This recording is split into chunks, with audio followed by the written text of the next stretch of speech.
All right, I think we're live. Welcome to the surprisiest of live streams here at Small YouTubers Boost. We like to keep you guessing. No, it's not something we like to do. It's something we end up having to do because life is like that. So, for those of you with notifications turned on and subscribed to the channel, you would hopefully have gotten a notification just now that this live stream has begun. So I'm just getting things set up here. I had like 5 to 10 minutes notice of this opportunity, and that's why you got to have notifications on. I'm just trying to get my own, thing up here. It's not loading. I know that YouTube's been having some challenges of late, so let me see. Using a different browser. Okay, there we go. 3 people are watching. Welcome, 3 people. That's awesome. Okay, so at least I've got the link. That's progress. Amanda's Right Life and Amani Rose the Musician. Welcome. Just still getting things set up here, so bear with me. So I've got the link. Now, if I can just get into my own chat in the browser that I wanted.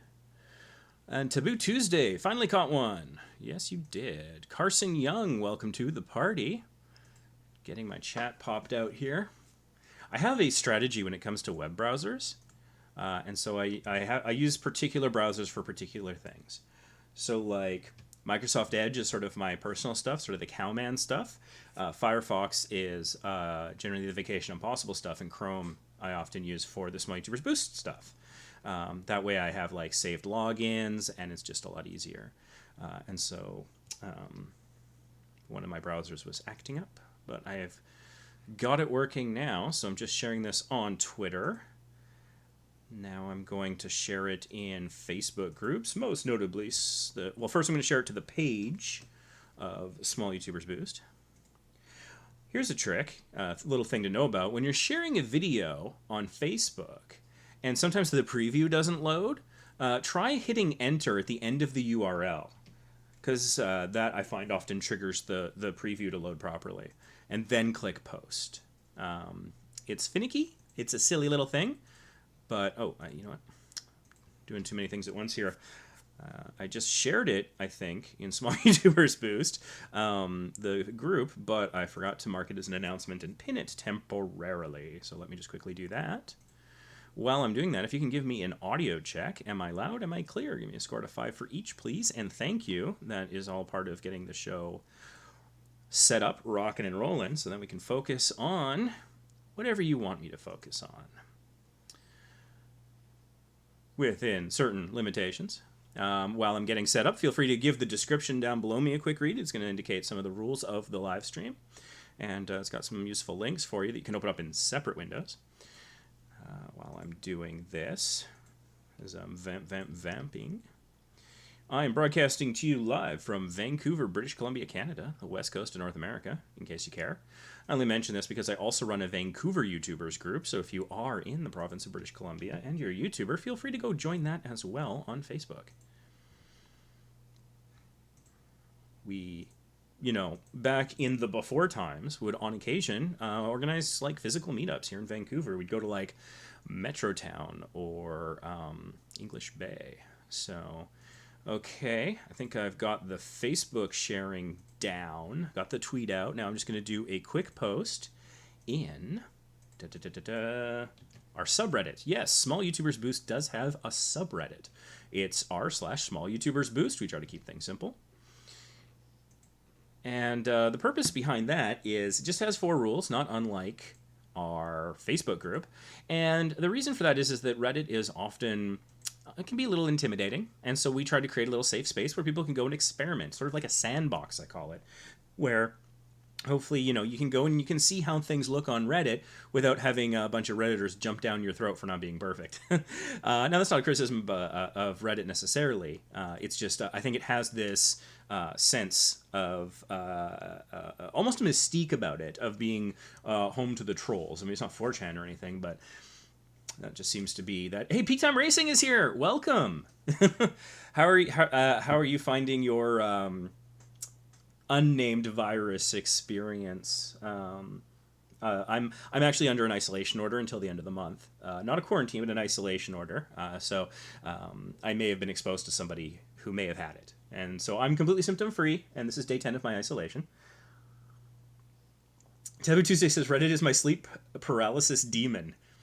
I don't even know what that means. Oh, Peak Time Racing, your views are going up. I mean, I was curious about you as a person, hoping you're doing well in the psychology and the stress of everything that's going on with everybody. But it's good to hear your channel is doing well. Mine's not.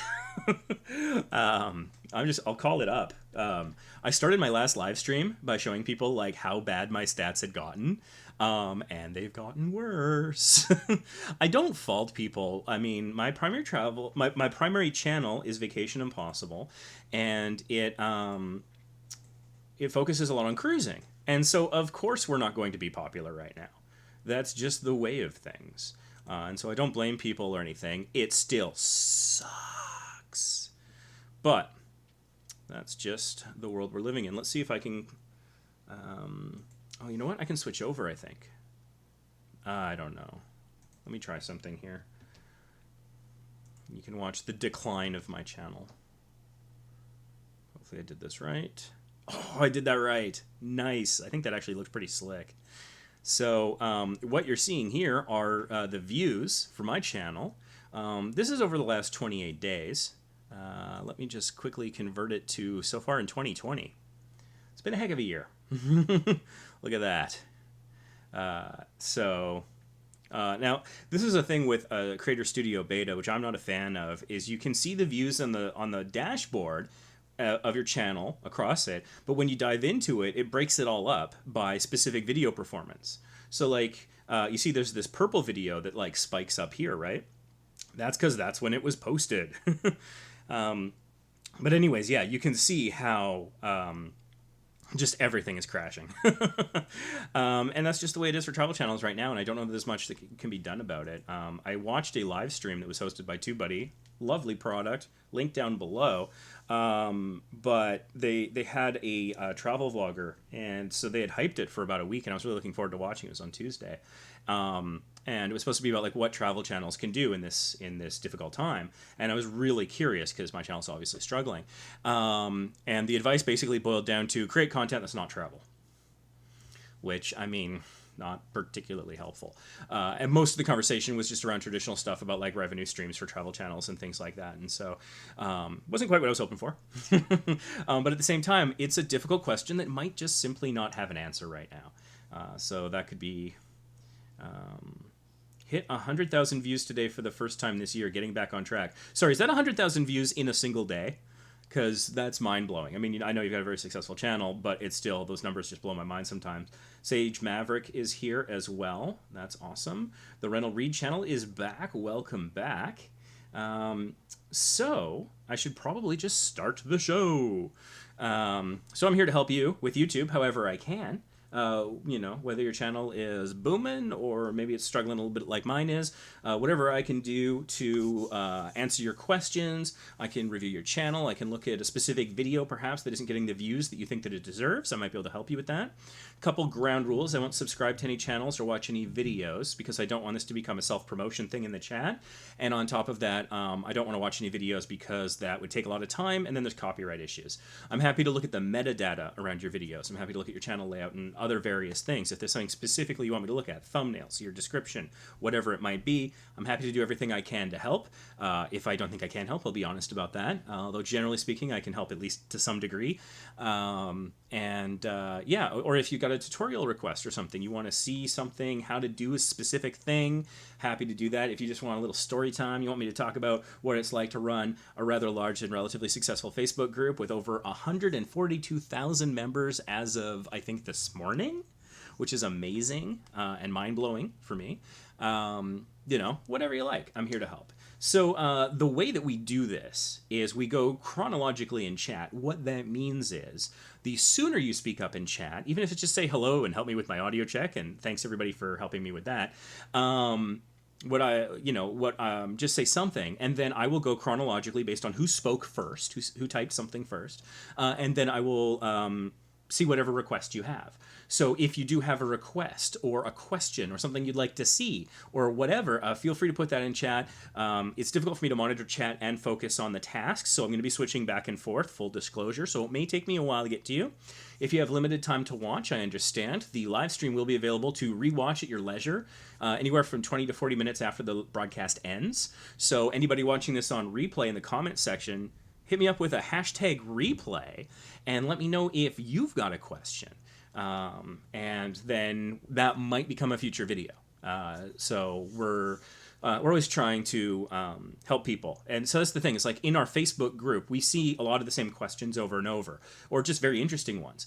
And I want to help the maximum number of people, but sitting there on my phone or on my desktop, typing out an answer, I find, is super inefficient. It takes so much time to explain it in text. I find it so much easier with video. I mean, we're video creators. This is our medium. This is our how we express ourselves and communicate effectively.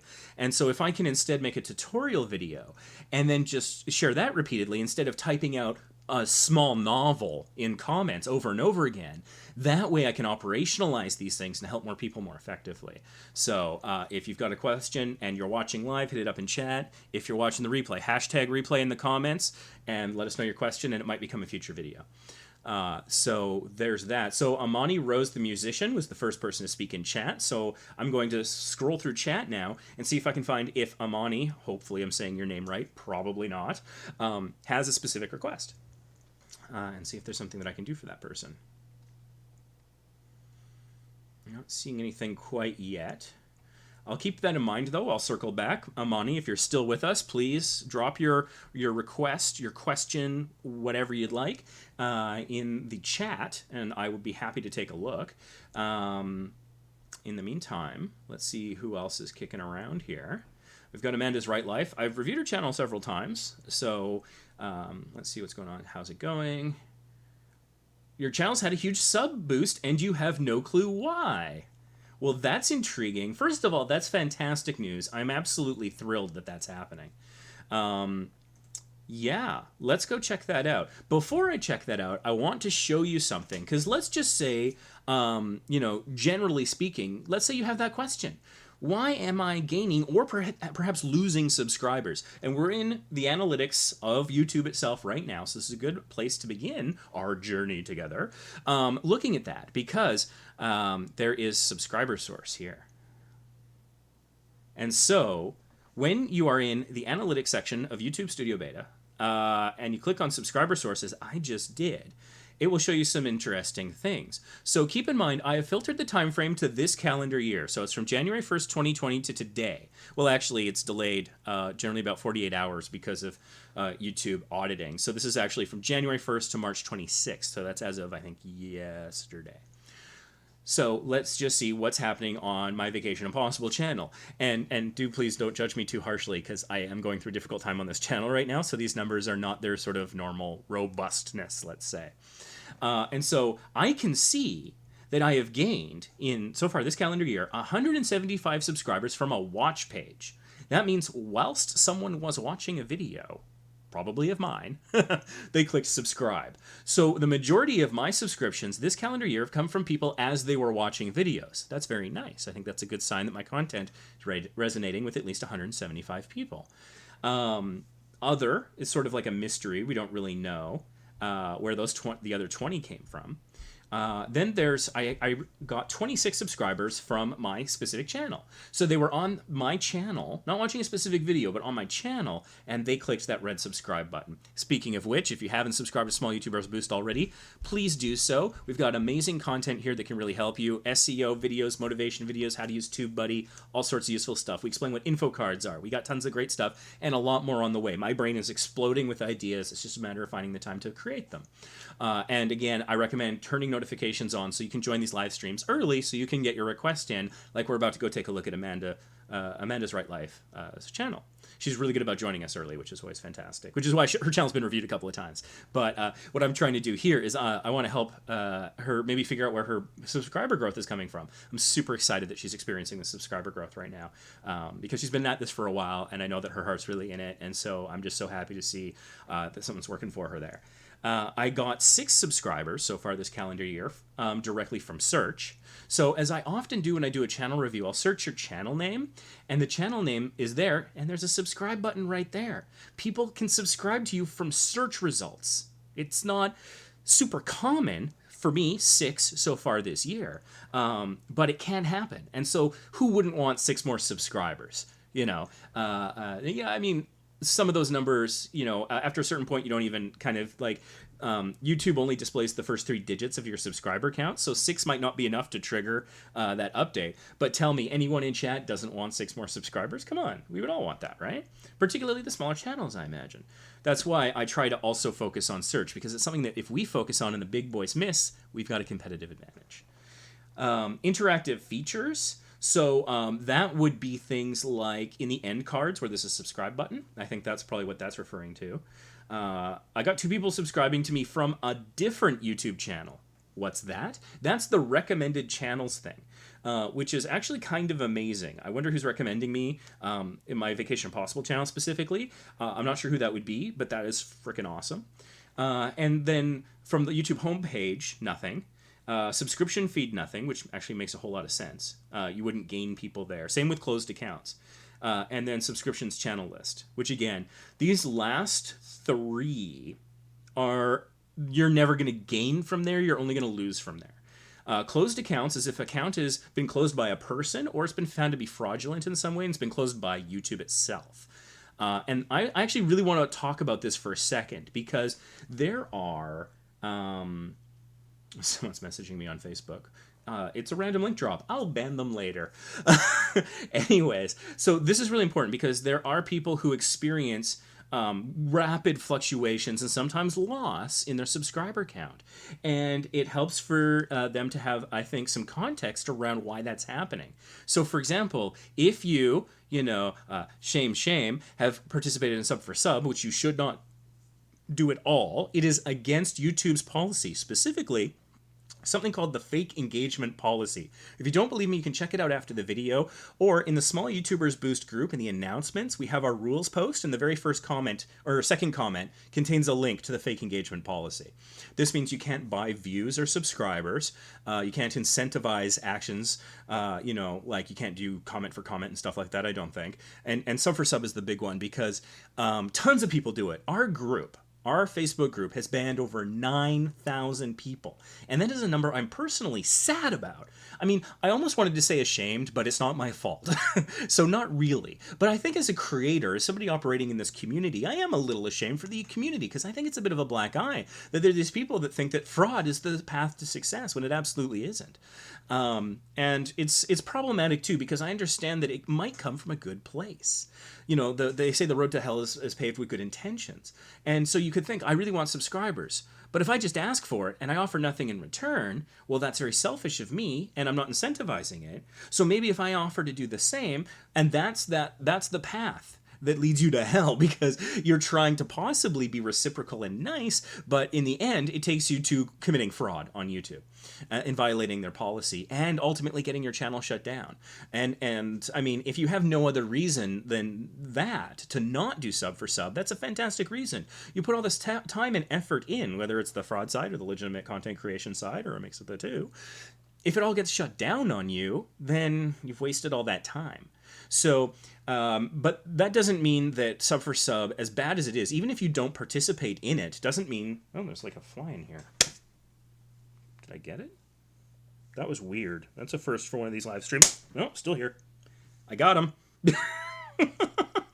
That was incredibly strange. I haven't seen a fly in here in forever. Okay. Well, let's get rid of the fly guts. Wow, random. Bit of a random guest star that I wasn't anticipating. I guess I'll just use my handkerchief here. Wow, that was okay. That was the thing that happened. Cool. That's where I keep a clean house. See, pretty clean. Anyways, as I was saying, so just because maybe you understand that Sub for Sub is both, I think, morally and sort of terms of service wise wrong. or whatever reason. And maybe you haven't participated at all, but you can still slightly fall victim to it, because that doesn't mean that there aren't just random people stumbling across your channel, however it is, maybe in a Facebook group, maybe just through search or some other form of discovery, and they might subscribe to your channel, and you've probably got some of those spam comments that's like, can we be friends? They're like, we know what you're talking about. It's almost like you're insulting my intelligence. Could you be a little bit more creative? And then they try to be creative, and that's not fun either. It's whack-a-mole. It's like, oh, I give you a hug, you give me a hug. I'm like, okay, creeper, okay, predator, what are you talking about? And then I, realized what they were talking about, and I was like, okay, that's not better, but that's not okay. So anyways, the thing is like, we've probably, a lot of you, I'm sure, have experienced this. In fact, in chat, let me know. Let's take a guess at the number of comments like that you've gotten, and type that number to chat right now just as a number. So if it's happened once, type 1. If you think it's happened to you 5 times, hit 5. I'm curious, how many of those sorts of comments have you gotten where it's like, I've subbed you, sub me back, or let's be friends, or sub for sub, or like those kinds of comments on your video. And it's disheartening because you get like an email notification, I've got a comment. I've engaged someone enough on my channel that they felt like they wanted to express something. This is amazing. Let's go see what they say. Oh, it's sub for sub. I'm curious. Is it just me? I can't imagine it's just me. So anyways, so you can still kind of get caught up in that. And those accounts often get shut down by YouTube. These people think that they're so smart with their, I went to your castle, come to my castle. Like, that's one of the codes that they've used, which is just like ridiculous notion. The first time I saw that, I was like, is this a Mario reference? And then eventually it sunk in. I'm like, no, this is sub for sub in a funny hat. Please stop. And also, please stop if it's something you've ever done. And so the problem is they've subscribed to my channel, and then they might unsubscribe later when they realize that I'm not going to play their game. And I'm trying to be polite about it, and I want to come from a place of education. So one of the things I've come to recently is replying with something like, that's not an effective growth strategy, because it honestly isn't. But then it might spark a conversation. They're like, well, why is that? And then I'd happily dive in. Well, it's actually violating the terms, and your channel can get shut down. It might not spark a conversation. They might just be, come on, bro, don't be a jerk. And I'm like, done with you. It drives me nuts when people message and call me bro. I don't know what it is. Maybe it's because everybody freaking does it. I don't know. It's like, be a little creative. Sometimes they call me sir, and I'm like, well, that's better. It still feels weird. It's just like, how about, hey, I've got a question. Hey, do you mind helping me with something? Like, I get so many messages that are just a couple of words, like channel growth, question mark. That would actually be a better one. I get things way worse than that. Sub to me, bro. I'd be like, no, you didn't even say what your channel is about. And so it's so sad that it's like, I get excited when I get a Facebook message that's a complete sentence. Anyways, getting off topic slightly. So the point is here is that if those sub for subbers came along and subscribed to you, they'll probably at some point unsubscribe. And if they don't, then a little bit later, what's likely to happen is their account will get shut down by YouTube. They'll detect the activity. It'll be obvious. It'll be reciprocal subscriptions and no views, no watch time, no engagement of any kind. You're not subscribing to channels with any consistent themes. I'm speculating here because YouTube doesn't come out and tell you how they detect fraud. Not unlike your credit card company would probably not tell you how they would detect illegal activity. Because then if the cops opened up their playbook, then the criminals would figure out where they could delay being caught. I don't think they could avoid it forever. And so they're playing a cat and mouse game, and I don't envy them for that. Although part of me is like, hey, YouTube, if you happen to be watching, I've got 9,000 names for you because I've had to ban them from my Facebook group for just this kind of behavior. And yes, I would totally narc on people if it wasn't a massive waste of my time. Because people who are defrauding the system takes away from the people who are investing time like you are right now by watching this video. And so I think that's unfair. They give the rest of us a bad name. So anyways, when those accounts get closed, most likely for fraud, possibly because the person just closed it, that's where you'll see it here on this third to last line. It's closed accounts. In fact, it occurs to me that my face is probably blocking this right now. Let me move my face. All right. Now you can actually see what the hell I'm talking about. Third from the bottom here, closed accounts. So you'll see that I have lost 2 subscribers due to closed accounts. So that's probably someone who came along, thought I would do sub for sub, realized I wouldn't play the game, or maybe they didn't care. They just tried it, and then they got their account shut down by YouTube for fraud. So if you have experienced a loss of subscribers, go here and look at close accounts. And for all of those numbers, let yourself off the hook. It's not your fault. You couldn't have prevented it. There's nothing you did to cause it. Just let that one go. Unless you participated in sub for sub, in which case, don't. And learn your lesson. Change your ways before you get caught. And if you get caught, minimal sympathy. I'm sorry. So let's look at what these mean. So I did lose one subscriber from someone's homepage. So one of my videos came up in somebody's homepage, and they were like, that sucks. Why am I subscribed to that guy? Unsubscribe. That happened once so far this year. I can live with it. And so 2 were closed accounts. I lost 4 from the subscriptions feed. Now this is where it's getting a little bit more like, oh, this is also me. The homepage is kind of me. The subscription feed is kind of me. So one of my videos came up on their subscription tab for 4 people, and they were like, I don't want this. Goodbye. And that sucks a little bit. And then subscriptions channel list. So they're just looking at all the channels they have, like on your YouTube homepage, it'll be on the left-hand side, where there's just a list of all the people you're subscribed to. 7 people saw basically my name and my logo and was like, why am I subscribed to that guy? Or I'm done with that guy, or I don't know, whatever. Maybe it was because I didn't sub them back. I don't know. But I've also lost 14 subscribers from specific videos. So this is where you can get some useful information. Not everything on the screen is useful. Closed accounts is good because for whatever that number is, let yourself off the hook. It ain't your fault. And then for home and subscription feed and channel list, yeah, okay, that might be on you. This is on me. I'll own those. But there's not a lot of data. So don't beat yourself up over it if it's not telling you something. If the information isn't informing your choices in the future, then it's probably a waste of your time. And I think we all need to be a little bit more judicious with how we spend our time. If we're not spending our time in a way that benefits us in terms of investing in ourselves or helping other people, and we get a good feeling out of that, like I think what is it Roberto Blake says, be ruthless with your time, something like that. I get a lot of people messaging me on Facebooks asking me to do things for them. They want a channel review. They want me to promote their product for absolutely nothing.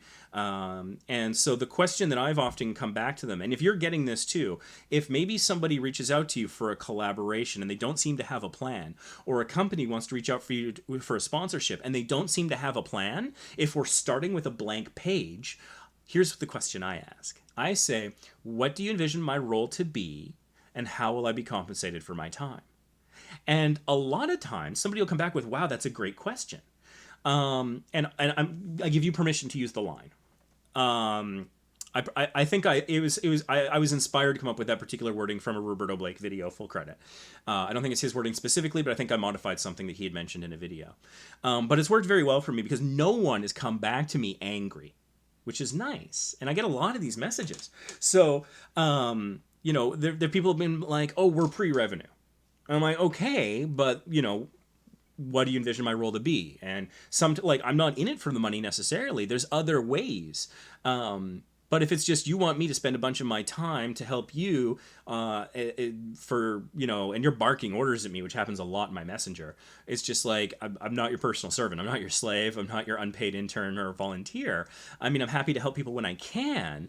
But if there's no compensation coming back my way, it has to be on my terms.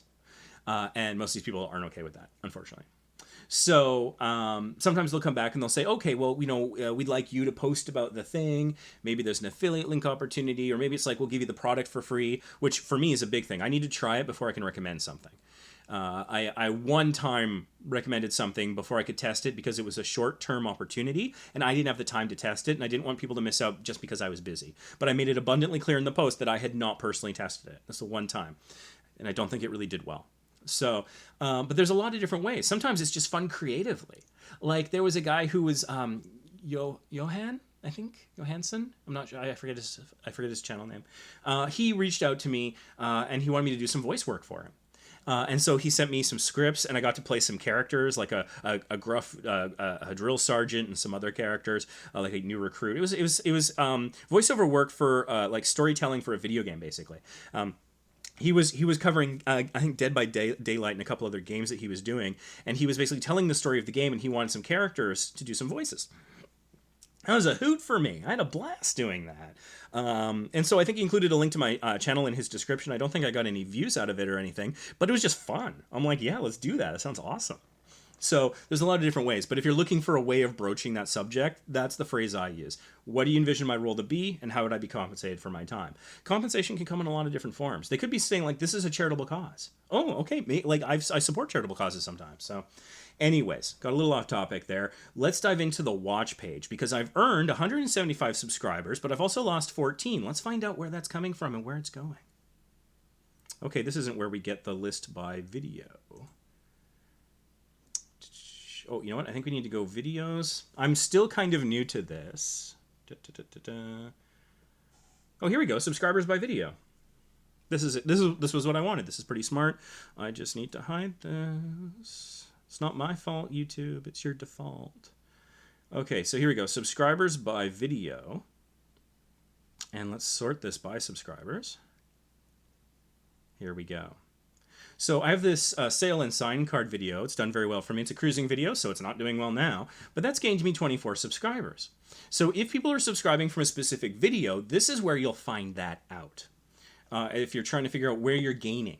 And this is important because if and there's a lot of different things you can target for your channel. You might want to focus on subscriber growth, view growth, comment engagement, all sorts of different things. And so you may or may not care about this. Maybe you just hit the 1,000 subscribers, you want to get monetized, you don't care. Or you just hit 10,000 because you wanted the merch shelf and that's what you wanted, you don't care about the play buttons. So maybe after hitting that, you want to shift your focus to views or CPMs or something else. Maybe you want to create a funnel for your business. Whatever it might be, the idea here is that, okay, let's say subscribers is what we care about right now. And so if that was my push, if I want more subscribers, okay, I need to create videos like these kind of basic cruise instruction videos, because that get us a lot of subscribers. But also, let's see where I'm losing. I think if I click this again, I can sort it. No? Okay, well, I'd need to go to the end here. You can also export this information into Excel. But the point is that at some point, you would get to the point where you would see negatives. And those negatives would be videos that have a net loss on them. So you see here that there's the odd video here, like I lost a subscriber on this boarding the Carnival Vista in Galveston video once, and I lost one subscriber for the Carnival Cruise online check-in tutorial for whatever reason. So, that's just the way it is. But then if you're losing a lot, and so you can then go and look at the Excel export, that's how you can see the negatives. It'll give you 500 results, up to 500. Then you can really see like, okay, this is the kind of video that's turning people off of my content. So maybe I want to make less of that and more of the stuff that gains me subscribers. So this is the kind of thing that, Amanda, I think I would recommend you really look into there. But I still think looking at your channel, we can kind of get a sense of what's going on. Also, Social Blade could be a good metric as well. Stupid Robot Fighting League is here. I'm just quickly glancing at chat. Just want to mention folks who are here. It looks like Amanda's Right Life had 5 spam comments. Yeah, it's not just me. All right, so let's go take a quick gander at her channel. I'm going to be using part of the TubeBuddy browser plugin, which you can get for free in the link down below. Just open it up in another window so you stay in the live stream. That's all I ask. And I want to see, so we're 387 subscribers, and I'm going to be using part of the browser plugin called Channelytics. Okay, so her channel is represented here in red. So she had a burst of views on March 23rd. And I'm going to guess there's a subscriber growth right around that same time. Okay, so the subscriber growth kind of really began around March 20th. And then it really took off around the 23rd, 24th. And then it went insane on the 26th, where she gained 109 subscribers in one day. That's amazing. I've never done anything like that. That's awesome. So let's see if we can figure out what's going on there. I'm going to guess that some new videos came out at that time. That's usually the sign. So I'm seeing here that she had a video on the 21st, the 22nd, and the 24th. Let me just check that. 21st, 22nd, 24th, corresponding there. And this here, 22nd, 23rd. It was really the 23rd that got the views, though, which is very interesting. So the view spike... get out of there, menu. The view spike on the 23rd, the subscriber spike on the 23rd, and then again on the 26th. So here's what I'm thinking is happening. There was a couple of things here. The video that came out, I would say on the See, the video on the 21st, I think, primed the situation. And then you had another video come out on the 22nd. So you had two videos, one per day in a row, which starts to prime the algo in your favor. And I think that video on the 22nd was a strong performer for you. Now, it may or may not have gotten tons of views versus your other videos, but I think it drove engagement and subscribers. I bet if you go into those analytics that I just showed you, you're going to see that the video you put on the 22nd potentially was the gateway to your channel. And then again on the 24th. Those two videos I think are going to be critical. Those would have been the last 2 or 3 videos uploaded. Let's go take a look at what those videos are. You see, that's interesting because, yeah, we're not seeing huge view spikes here. I won't stop streaming until I hit 1,000 subscribers. You got that from the Tech It Realm, didn't you? Just a guess? Call it a hunch? I saw that he had done a thing recently. I have mixed feelings about Tech It Realm. He buys a lot of ads. He does things that violate the terms of service, but doesn't get held account to it. And so, I mean, yeah, you can buy your way to some level of success. Unfortunately, it's the way of the world. But it's interesting because he often mentions small YouTubers boost. So he'll talk about coming into our group. Yet, as far as I know, he's not in there. If he is, he's under a pseudonym. And so I have really mixed feelings because he shouts out our group. But some of his stuff, he's just like, oh, I'll show you how to get tons of subscribers. And then he's just like, I'm just going to put all these Google ads and these YouTube ads and these other ads. And it's like, yeah, okay. That's one way. If you got the money for it, most people, I think in our group, probably don't. This is really interesting, though, because, yeah, the view counts here are, I'm not seeing anything that's standing out. It is a bit of a mystery. So knowing the page from which they subscribe, I think, is key. I think that another thing you could look at is your social sharing. You know, where were you active on those particular days? What were you in a new subreddit? Were you posting to Twitter a lot? Were you in our group really active or some other Facebook group? From the 22nd through to the 26th. The 26th is kind of an exciting day. 109 subscribers in one day. I'd love to know more about where they came from. That is a good question. I don't necessarily know. There is one other thing we can do. One other information source. I mean, I could tell you more if I had access to your channel, but I don't. Because if I could look at your analytics, then I could probably be slightly more effective in my my Sherlock efforts here. It's been a long day. So let's see what's been going on. Well, this is odd. I'm seeing a drop of 50 subscribers. Wait a minute. It was 2018. What's going on here? When was the last time this was updated? Because, yeah, it's 103. Let's watch this. Now, I think you might have two channels with similar names, so I might have the wrong channel up here on Social Blade. But I just want to see what happens with this line. Doesn't seem to be doing anything. I think I got the wrong channel. Let me go back and get your channel URL instead of just going by the name.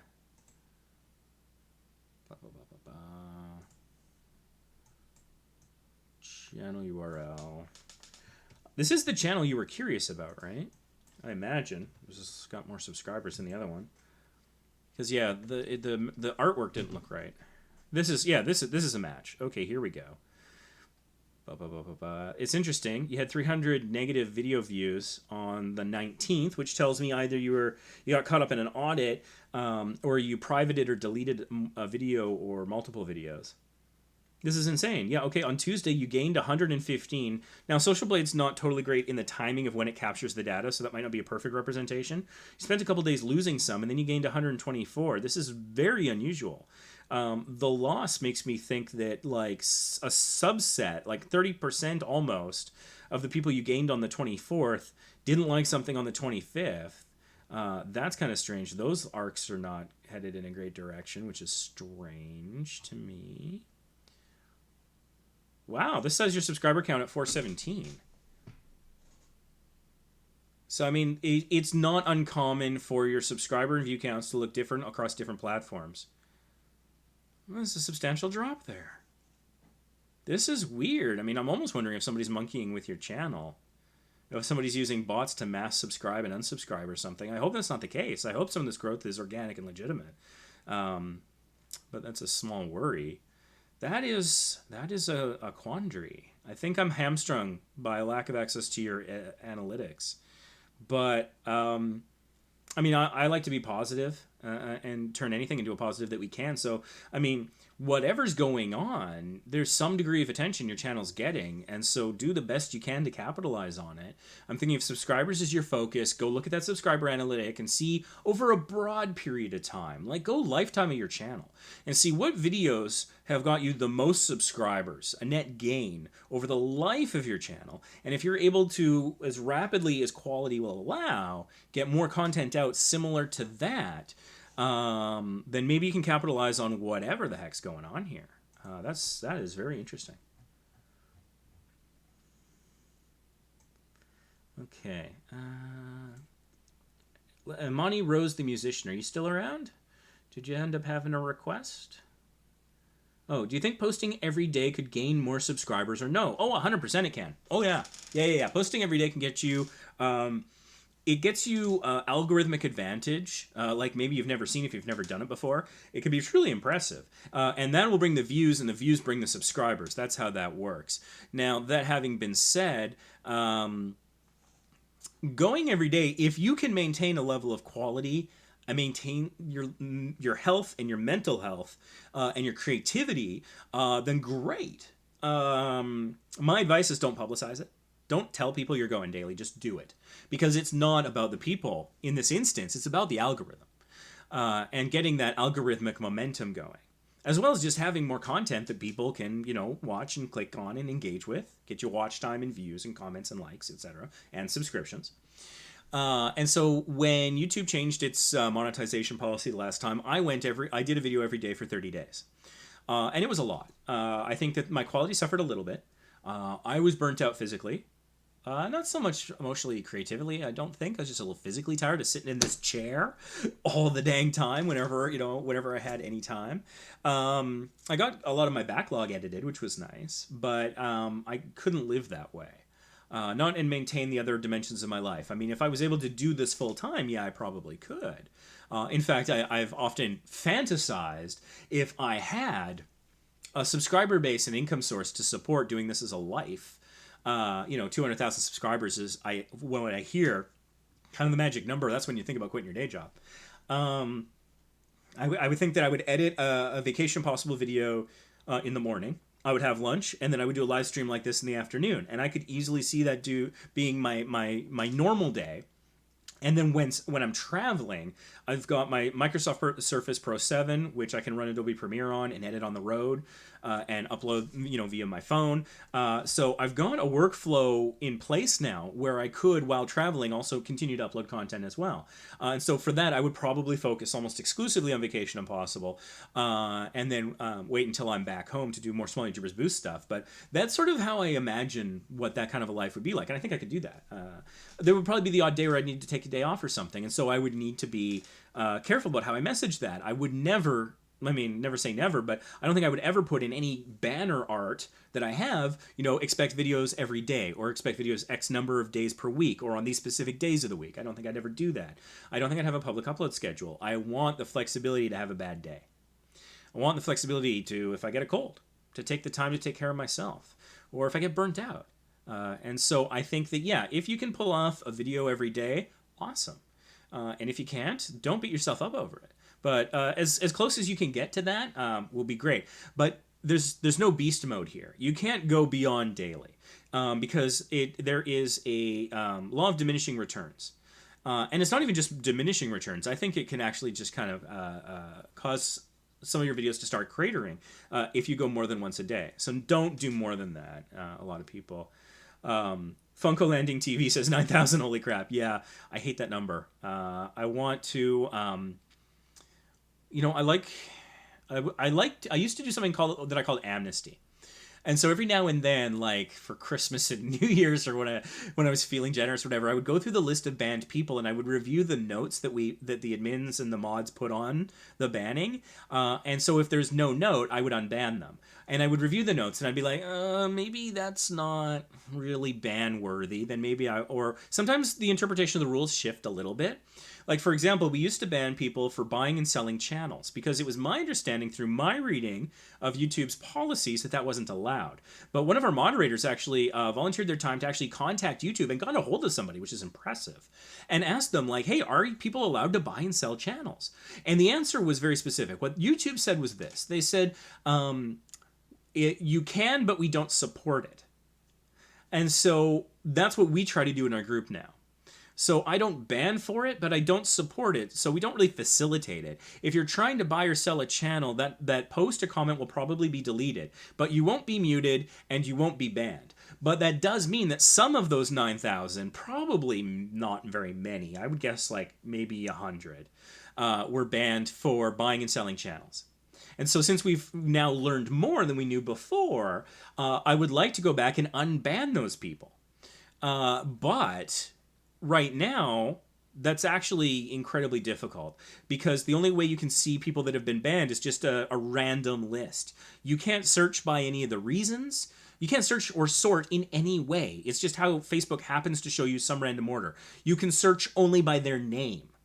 And so that's really hard. I actually have direct contact with Facebook. I sort of have a rep that I communicate with. And so one of the things I've asked for is some robust filtering, sorting, searching abilities in that list. And I'm hoping that they come through on that. And if and when they do, it would be great if I could just get everyone that had a note about buying or selling a channel and then just unban all of those people en masse. That would be fantastic. If I could filter it to everyone who doesn't have a note as to why they were banned and just unban those people. I mean, that would probably unban like 1,000 people.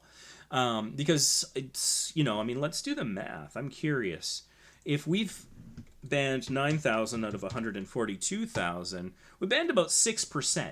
And that's a small percentage, but a large real number. And one of the things about that that's a little, I don't know, I feel embarrassing isn't the right word, but I'm not happy about it. We have something in the Facebook group called post pre-approval, where you've demonstrated that you can follow the rules well enough for long enough that we no longer review your posts. They just automatically appear in the group. They don't go for review. Right now, we're hovering a little under 4%. And so that's distressing that for 4% of the members, we've managed to trust, educate, partner with them, whatever you want to call it, to the point that they have this high trust status. But 6%, 2% more, we've had to ban. So that's like, of all the people that come into our group, 4% are really quality and 6% we have to ban. That's not great. I wish those numbers were better. But yeah, but it is kind of funny because there are a lot of like imposter groups out there. Some that pretend to be me, some that pretend to be small YouTubers boost, except no substitutes. And so people will come to me and they'll be like, hey, there's this group pretending to be you. But it's gotten to the point where I'm like, you know what, if they don't have at least as many members in their group as I've banned from mine, I'm not going to stress about it too much. And speaking with my Facebook rep, they have also indicated that there's going to be some new tools coming to deal with imposter groups. And so if and when those tools come along, I might look at them and see what options there are and whether or not I want to pursue it. But there's a certain degree of let the baby have its bottle as well, because I want to spend my time helping you guys, not fighting people who are pretending to be me. So anyways, just some interesting thoughts there. So I think, Test Tube is here. Fantastic. Welcome. Glad you're here. So yeah, anyways, I think I answered Amani's question. Amani, if you had any other questions or requests, feel free to drop them in chat. Let me just get caught up with Amanda's stuff here, because I don't think she was asking for a channel review since you niched down. I've reviewed your channel several times, so I think that I'll probably just leave it at the subscriber analysis. I use the subreddit more than Ray. That is 100% true. Yeah. I'm still learning Reddit myself, but I think I set it up so that your stuff's auto-approved within the subreddit. I think I've added you. Yeah, no, I'm pretty confident I've added you to the list of like approved Redditors or whatever. So let's see here. Channel's going good. Life right now is crap. Sorry to hear that, Amanda. I like to believe these things are cyclical. And you know what? Whether it's YouTube or life, it's the marathon, not the sprint. Or if you want to go with someone I'm a big fan of, Simon Sinek. This is one of his books, Find Your Why. There's an affiliate link down below if you want to pick it up. A little quarantine or isolation reading. I highly recommend this. Regardless of what you care about, whether it's YouTube or entrepreneurship or just being a happier person or a better boss, highly recommend his stuff. Find Your Why. But one of the things he talks about is something called the infinite mindset. And so there's people who have finite goals. I want to get more subscribers than the other guy. I want to get more views than the other guy. I want to win at something specific that it has, set rules, a set time frame, measurable outcomes. And that's a traditional sort of sense of like business in the Western world. That's often how they think. And then there's something called the infinite mindset, where my goal isn't to beat the competition. My goal is to just stay in the game as long as I can. And that can look like outlasting the competition. But the point is you enjoy the game so much. What you're doing is fulfilling your why. And simply being a part of the conversation is enough. Sure, you can want more, and you can win at specific things along the way. That's fine. Like maybe you have like a retro game channel and you want to do a review of like a game, and so you're bidding on it on eBay against someone else.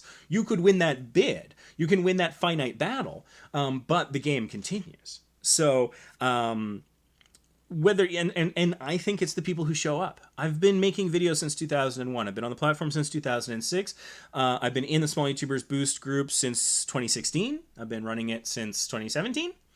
And so like they talk about like consistency can mean so many things. Staying within your niche, having similar thumbnails, posting every day or on a schedule. Consistency can mean a lot of things. To me, the most important thing of consistency is showing up. And Amanda shows up all the time. And so even if I don't know anything about her, and I don't know a lot, but I know simply from her stick-to-itiveness, if that's a word, simply from like, the consistency of the fact that she always shows up. And she's always keeping an open mind. She's always willing to learn something new and try something different. That's the thing. That's the real skill. You can have a technical skill. You could know how to hack a phone or design a beautiful thumbnail or paint a work of art, right? You can have a lot of skills. But in terms of the life skills that are transferable to anything, the consistency and the showing up and having something you're passionate about, knowing it and chasing after it with your all, that's going to help you, whether you're talking about your family relationships, your personal relationships, your day job, your YouTube channel, your blog, whatever else you're doing. So I know, beyond much shadow of a doubt, I think it's a mortal lock that Amanda's going to be successful. What shape it takes, I couldn't tell you. And I mean, hey, if I did that, it would be great. And I would tell you if I knew, because then, if I was clairvoyant, I would definitely tell you the future. But that's the thing. And so I think that is a strength. So whatever else is going on in your life, you're here. And this, Amanda or whoever's watching, you're here. You're investing time in yourself. And however long you've been on the platform, whether it is a decade or a day, if you are committed to just sticking to it in some way, you can take breaks and you can come back. But like for me, I always say I can't not create. I just can't. It's like there's something under my skin if I have gone too long without it. It took me a long time to understand that. I didn't know what the feeling was. I just knew that I enjoyed entertaining and educating and training and all these other things.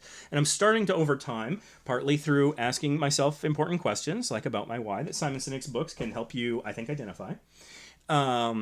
Now I'm able to articulate it, and I realized that actually, like Roberto Blake says, I'm a big fan of his, in case you haven't picked up on that. He says, create something awesome basically every day.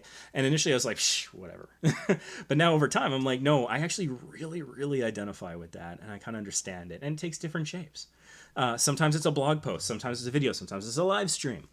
And so I think the people who know that about themselves and then just pursue it relentlessly, whatever life throws in your way, whatever your individual talents or skill set is, the hard work and consistency is going to pay off over a longer term better than movie star good looks or technical knowledge or whatever other advantages other people have, money, whatever.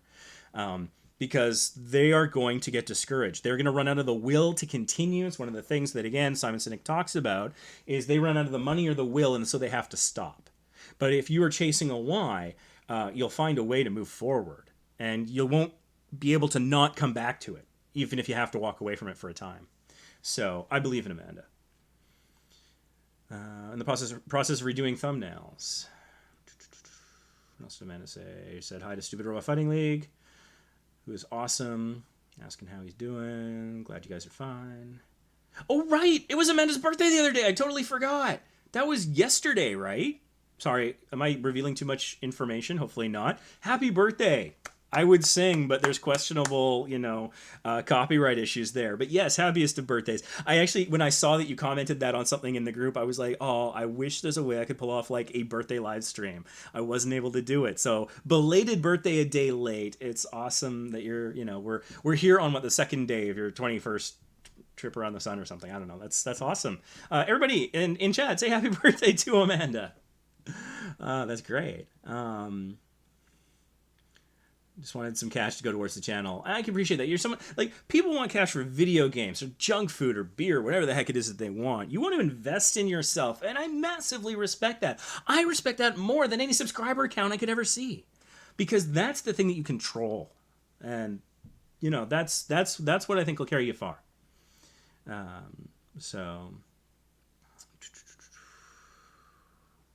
All right, talking about mics. If you're curious, I'm using a Fifine microphone. I've got an Amazon link to it down below. Tekken Rum's one of your favorite people. Hey, I mean, he's got an interesting voice. At first, I didn't like his voice, but the more I listen to it, I'm like, okay, it's growing on me. And he is interesting. His editing style, he's kind of eclectic, and it's weird because like some things he gets really professional and caring about, and a lot of stuff he'll just like say nonsense and acknowledge that he's done no research and then just move on. And I mean, from a personal style thing, it's like voiceover to unrelated gaming footage drives me up the wall.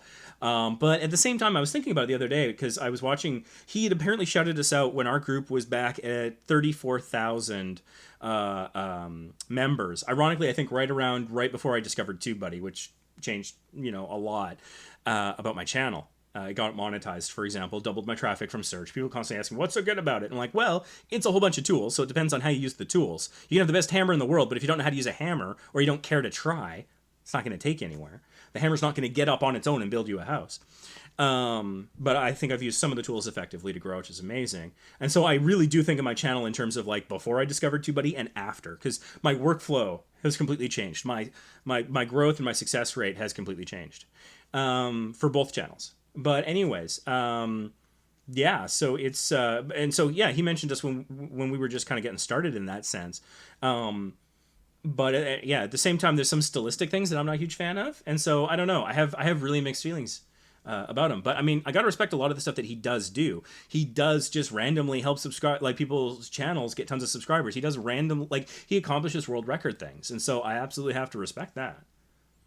And he's got a pretty professional setup his where he records. I'm a little jealous of like the noise canceling foam and stuff that he's got. Niche down, only kept Pokemon videos up. Got rid of a lot of videos. Now, when you say got rid of, I'm curious. Do you mean that you set them to private, or did you straight up delete them? I think that if you're uncertain of the future, privating is better, because then you can just mark them public again and get those views back at any time, get those videos back into the world. But deleting is a very permanent thing. So if anyone ever comes to the group and says, should I delete my videos? The mere fact that you're asking for an external opinion from total strangers tells me that you're not 100% on that. And so if anyone watching this, that's something you're thinking about doing, try just privating them instead, because then it's not a full commitment. When it's deleted, those views are gone forever and you're never getting them back. You could get new views, but those ones are never coming back. So just something to think about. My analytics said they came from another source and other YouTube features. That's interesting. Yeah. Hey, Achilles Melee. Welcome to the party, man. How you doing? Long time no cheesesteak. I was generally surprised. I struggle with renaming my channel to fit education videos, math. Oh, this is test tube. I'm getting my moderators confused. Achilles Melee is a moderator here in chat, not on the group. But he is I think the only moderator on the subreddit, other than, of course, myself. I struggle with renaming my channel to fit education videos, math, science, and one like my latest video. I want my name in it somehow. So lost. Yeah, I've seen that struggle with your channel. It's gone through a couple name changes, and I mean, I think you're asking yourself a lot of the right questions. Absolutely. I mean, you're just saying something here. You're probably not asking for my advice necessarily, but I just feel like I'll pick up on that thread for a second. But you're asking really good questions. You're asking with a practical sense of like, SEO in mind, because I know that you do pretty much everything with SEO in mind, and I massively respect you for that. I still think that if you wanted to create any content for here on this channel, or even through TestTube, and you want to make that part of the units that we've got in Small YouTubers Boost, the Facebook group, I think you could probably contribute a lot to the SEO conversation there. We take different approaches. I think yours is much more informed and nuanced than mine, and so I think that we benefit from having those two voices out there. But that is something that I know that's a thread through a lot of what you consider doing. But you're also asking yourself a lot of sort of the Simon Sinek questions. Get the book in there one more time. I'm not sponsored or anything. I just love the guy. Watch his TED Talk. It'll blow your mind. I was watching his TED Talk on the Golden Circle, and I kid you not, I couldn't get I don't know. I was like a minute or two into it before I pulled out my phone and started editing the About section of my YouTube channel. I was at a corporate event that had nothing to do with my YouTube channel. I'm like, I gotta get on that as soon as I had a chance. Just listening to the beginning of what he was saying, so that'll change your mind. But I'm sure TestTube is aware of those sorts of things. But that's one of the questions. Is what will I find fulfilling and interesting and have passion about over the long term? I know that's part of your process, and so I hope you certainly find your way. Yeah, daily videos are a lot. I just don't recommend it. And if you do, kind of keep it a secret. Be the secret success that way. There's people who are they won't describe what their channel's about, so they keep that a secret for I don't know why. There's other people who refuse to share their channel in anywhere on Facebook or other places, and I don't understand those people either. And so those are not good secrets to keep. Your upload schedule, keep it secret. And here's a practical reason. If you don't buy the other stuff I'm talking about with mental health and everything else, and building in buffer for yourself, think about it this way. If people always know your video comes out at 8 p.m. on a Wednesday, then they don't need to subscribe with notifications on, because they know on Wednesday they could just go there and find it. You're giving them a disincentive to click the bell. Unlike my chaotic life, where I go live with 5 to 10 minutes notice. So if you don't have the bell clicked, you might miss the entire live stream. It's unfortunate that's the way it goes. But, I mean, that's the best I can do right now. So, yeah. What are you saying, that Facebook for moderating isn't robust? It is in some ways. And the thing is, we take some unique approaches. For example, how we vet people to join the group. We want to make sure you haven't blocked anyone on the mod team and that your account is active. That's all we care about. And so Facebook has these pre-settings where you can say, anyone that has certain characteristics automatically gets approved. But those two I'm talking about aren't on the list. I just want, if not blocking this set of people, and if account active, then allow into group. If I could automate that, that'd be nice. It doesn't take a huge amount of time, so it's not a big thing, but that's just one small example of how we take a different approach than other groups. I'm in a group that has access to Facebook, and it's large, highly active Facebook groups, and so it's interesting listening to their stories. And they care about things some of the stuff, like a mommy group, they might just allow all females in, for example. There's also local community groups, so there's a neighborhood watch group there, or a this town group, and so they can set a geographical boundary, and so anyone within the boundary automatically gets let into the group. But we don't play that game. We accept all races, all genders, all countries. We only have 4 rules, and so it's truly international. And that's the other thing about these live streams, is sometimes I'll go live in my morning or my evening or anything in between, because I know that different people in different parts of the world will be awake at that time, and so it would be nice to throw a really nice net. Anyways, I'm easily getting distracted here by chat, but chat is fun.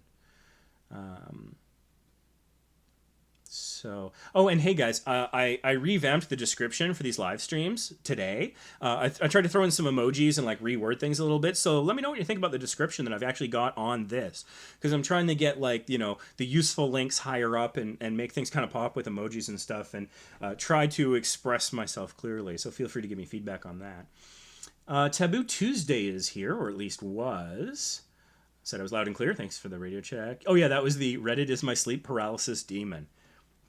Sleep paralysis demon. That is such an interesting phrase. I'm so curious about that. Does it keep you from sleeping? Because there's sleep paralysis. It's when you wake up too quickly, your body releases a chemical that keeps you from thrashing about as you're dreaming about punching Mike Tyson or something. And then when you wake up, it fades relatively rapidly so that you can get up and brush your teeth and start your day or respond to a predator. But sometimes you wake up so fast that that chemical is still in high supply within your body that you are immobilized. And so anyone who's interested in things like science fiction and aliens and stuff, there's this there's this visual of what they call the grays, the sort of with the long arms and the big eyes and the gray bodies and stuff. And a lot of people who understand that this biochemical reaction is going on say that that is how, with like basically unblinking eyeballs and a paralyzed body, you would feel by waking up too quickly. Because they say like, oh, I felt paralyzed when they abducted me or whatever. Well, that might have actually been a naturally occurring chemical in your body, and you just woke up so fast that you were still paralyzed, so that you weren't running in bed when you dream of running. And that like because of like the way that the eye sees things in that kind of a state, any person standing would appear to look like what we consider to be a gray. And so when I read that, I was like, that's fascinating. And bloody disappointing, because I'm a sci-fi guy and I thought that was cool stuff. And I'm like, oh, no, grays are, oh, it's an eye thing. Well, that's no fun. So hopefully I haven't shattered too many fun delusions out there. You know, not wanting to get completely off traffic or off topic here. But, oh, Taboo Tuesday had a lot of messages deleted. What's going on there? That's unfortunate. Oh, hey, I can actually view the deleted message. Finally caught one. That would have been fine. You're loud and clear. That was actually super helpful. The sleep paralysis demon, that's what I was just talking about. It scares me is what I mean. Yeah, a lot of people are scared of Reddit. And, I mean, you got to have a big you got to have a thick skin or a giant salt lick or whatever you want to call it when you go to Reddit. Understand that it is a bit of a Wild West. And so, you know, just don't take it personally if you get banned from a subreddit or if people say things about you. Like, if you are wanting to be in the public sphere, particularly like on YouTube where, you know, assuming you're not doing content directed to children or disabling all the comments on your video, you're going to get comments. Comments help your channel. It's free market research to help you improve. It's algorithmic advantage in terms of interactions. It's potentially where you can get new topic ideas. Your audience can tell you what they like and what they don't, and inspire you and make you laugh and pick you up when you're down. But there's going to be trolls and people who don't like you or people who word their criticism in a non-constructive way. And so I think to be successful on YouTube, you've got to find a balance where you can put that in its proper place and it doesn't ruin your life. And so I think, like, take YouTube comments with a certain grain of salt. Double or triple the grain of salt whilst going to Reddit is my advice, because it's so much easier to create an account there and be anonymous. And so, but you might be getting slightly more honest opinions, maybe, but choose which ones you want to give serious credence to. What else did Taboo Tuesday say before all these messages got deleted? I'm in the middle of what I call a channel renaissance. All new equipment, new editing software, new commentary. It's so exciting. Get patience. That's one of the things, is things rarely happen quickly on YouTube. It takes time to get traction. Would you give me some advice on effective editing tips? That's tricky because I don't know where you're starting from without watching one of your videos. So, I mean, if somebody wants me to do a video review, you can contact me privately. And again, my question is going to be, what do you envision my role to be and how will I be compensated for my time? And I could do something around that. But during this live stream, I don't think there's much I can say other than don't fall in love with an idea. This is something that they teach improvisational actors, because you're getting up there and you're starting a scene, and they say, like, no blocking, right? You have to accept what the other person says as reality. If you're just up there and saying, no, this is not a plane. No, I'm not wearing a toupee. No, I'm not, like, if you're not accepting any of the offers, then the scene goes nowhere. You have to accept it. And that means that whoever you're performing with could grab the wheel and turn it in a crazy dimension. And you might have had this great punchline that you're driving to in your head, and you gotta let it go. And so I think editing can be a little bit like that, because you're in one mindset when you're filming, whether it's with a camera or a phone or whatever else you're using, or when you're scripting or storyboarding, whatever your process is, or maybe you're just capturing something live that's just happening. And you have some preconceived notions and a plan, and that's all great. And then you sit down and you look at the footage, and maybe it's boring, or maybe the audio is trash. My most recent video on YouTube for Vacation Impossible, Stupid Robot Fighting League, can attest to this. The audio is problematic. There was a wind, but the wind was inconsistent. And if there's consistent wind, I can remove it. I can use the low pass or high pass in Adobe Premiere, or I can use noise reduction in Audacity. But this was so inconsistent, I couldn't unless I spliced it up a million times, and the video was going to get 8 views. I wasn't going to spend a week doing the sound editing. So I just released it as is. But that's one of the things. Like, I had to make a conscious choice. Maybe I should have been like, the audio didn't turn out, I can't make this video. Maybe I should have made that choice. And so when it comes to editing, is like, don't fall in love with your own footage. That's hard. You worked hard. You invested the time. Maybe people were helping you, and you want to kind of like honor the work that they put in, and whatever it is. But sometimes you just got to cut it, and it's a dichotomy because YouTube loves watch time, but people get bored fast. How do you do those two things? And you can just do tons of jump cuts. You can do crazy zooms that make no sense. Zoom into somebody's face when they said something because, I don't know, it changes the image. Personally, I don't like that style. I kind of despise it, depending if it... I mean, it can be done a little bit well, but generally it's not. You know, you could do random distortions of the face and sound, and I think, honestly, I think that editing, for its own sake, is trash because it often doesn't make sense. If it's punctuating a point or making something funny legitimately to a broad audience, fair enough. But basically, I would say it's just, you know, cut. Cut the hell out of it. I mean, make sure that you're not cutting it so much that you're losing the pacing, the thread, the links to a story or a thought or a argument or whatever. But, you know, potentially be really brutal to the footage and just give yourself a pass on doing that. And like, yeah, you know what? Sometimes you just got to throw out a ton of stuff and it sucks.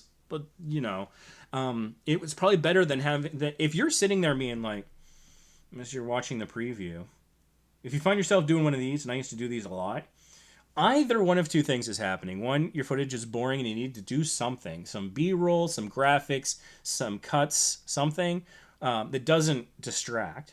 And so that's a balancing act. You need to do something like that. Or you've just been editing it for so long, you've memorized every frame. And at that point, it might just be time to render and publish the thing. But watch out for this. This is the posture that I think you should watch out for. When you find yourself doing this as you're editing, it's either one of those two things or you need to have a lunch break. So watch out for that. What else? The biggest channels were built with a tad bit of fraud. Yeah, I know. Like, I heard PewDiePie apparently owned up to doing sub for sub. I don't know if that's true or not. Tech Realm very clearly, he says he created 100 fake accounts and used them and uses them still. And I'm like, how is that video still on YouTube? But that's not a fight I want. I fell victim to the lures of sub for sub when I had my old channel. In my defense, I was 10. And that's why the terms of service on YouTube says you have to be 13 to create a channel, as I understand it. Maybe it was the sub for sub thing that got these messages deleted. Oh, yeah, the 4% post pre-approval. So if you have post pre-approval, you are elite. Oh, he mentions, I hadn't heard of that particular knockoff group, but all right.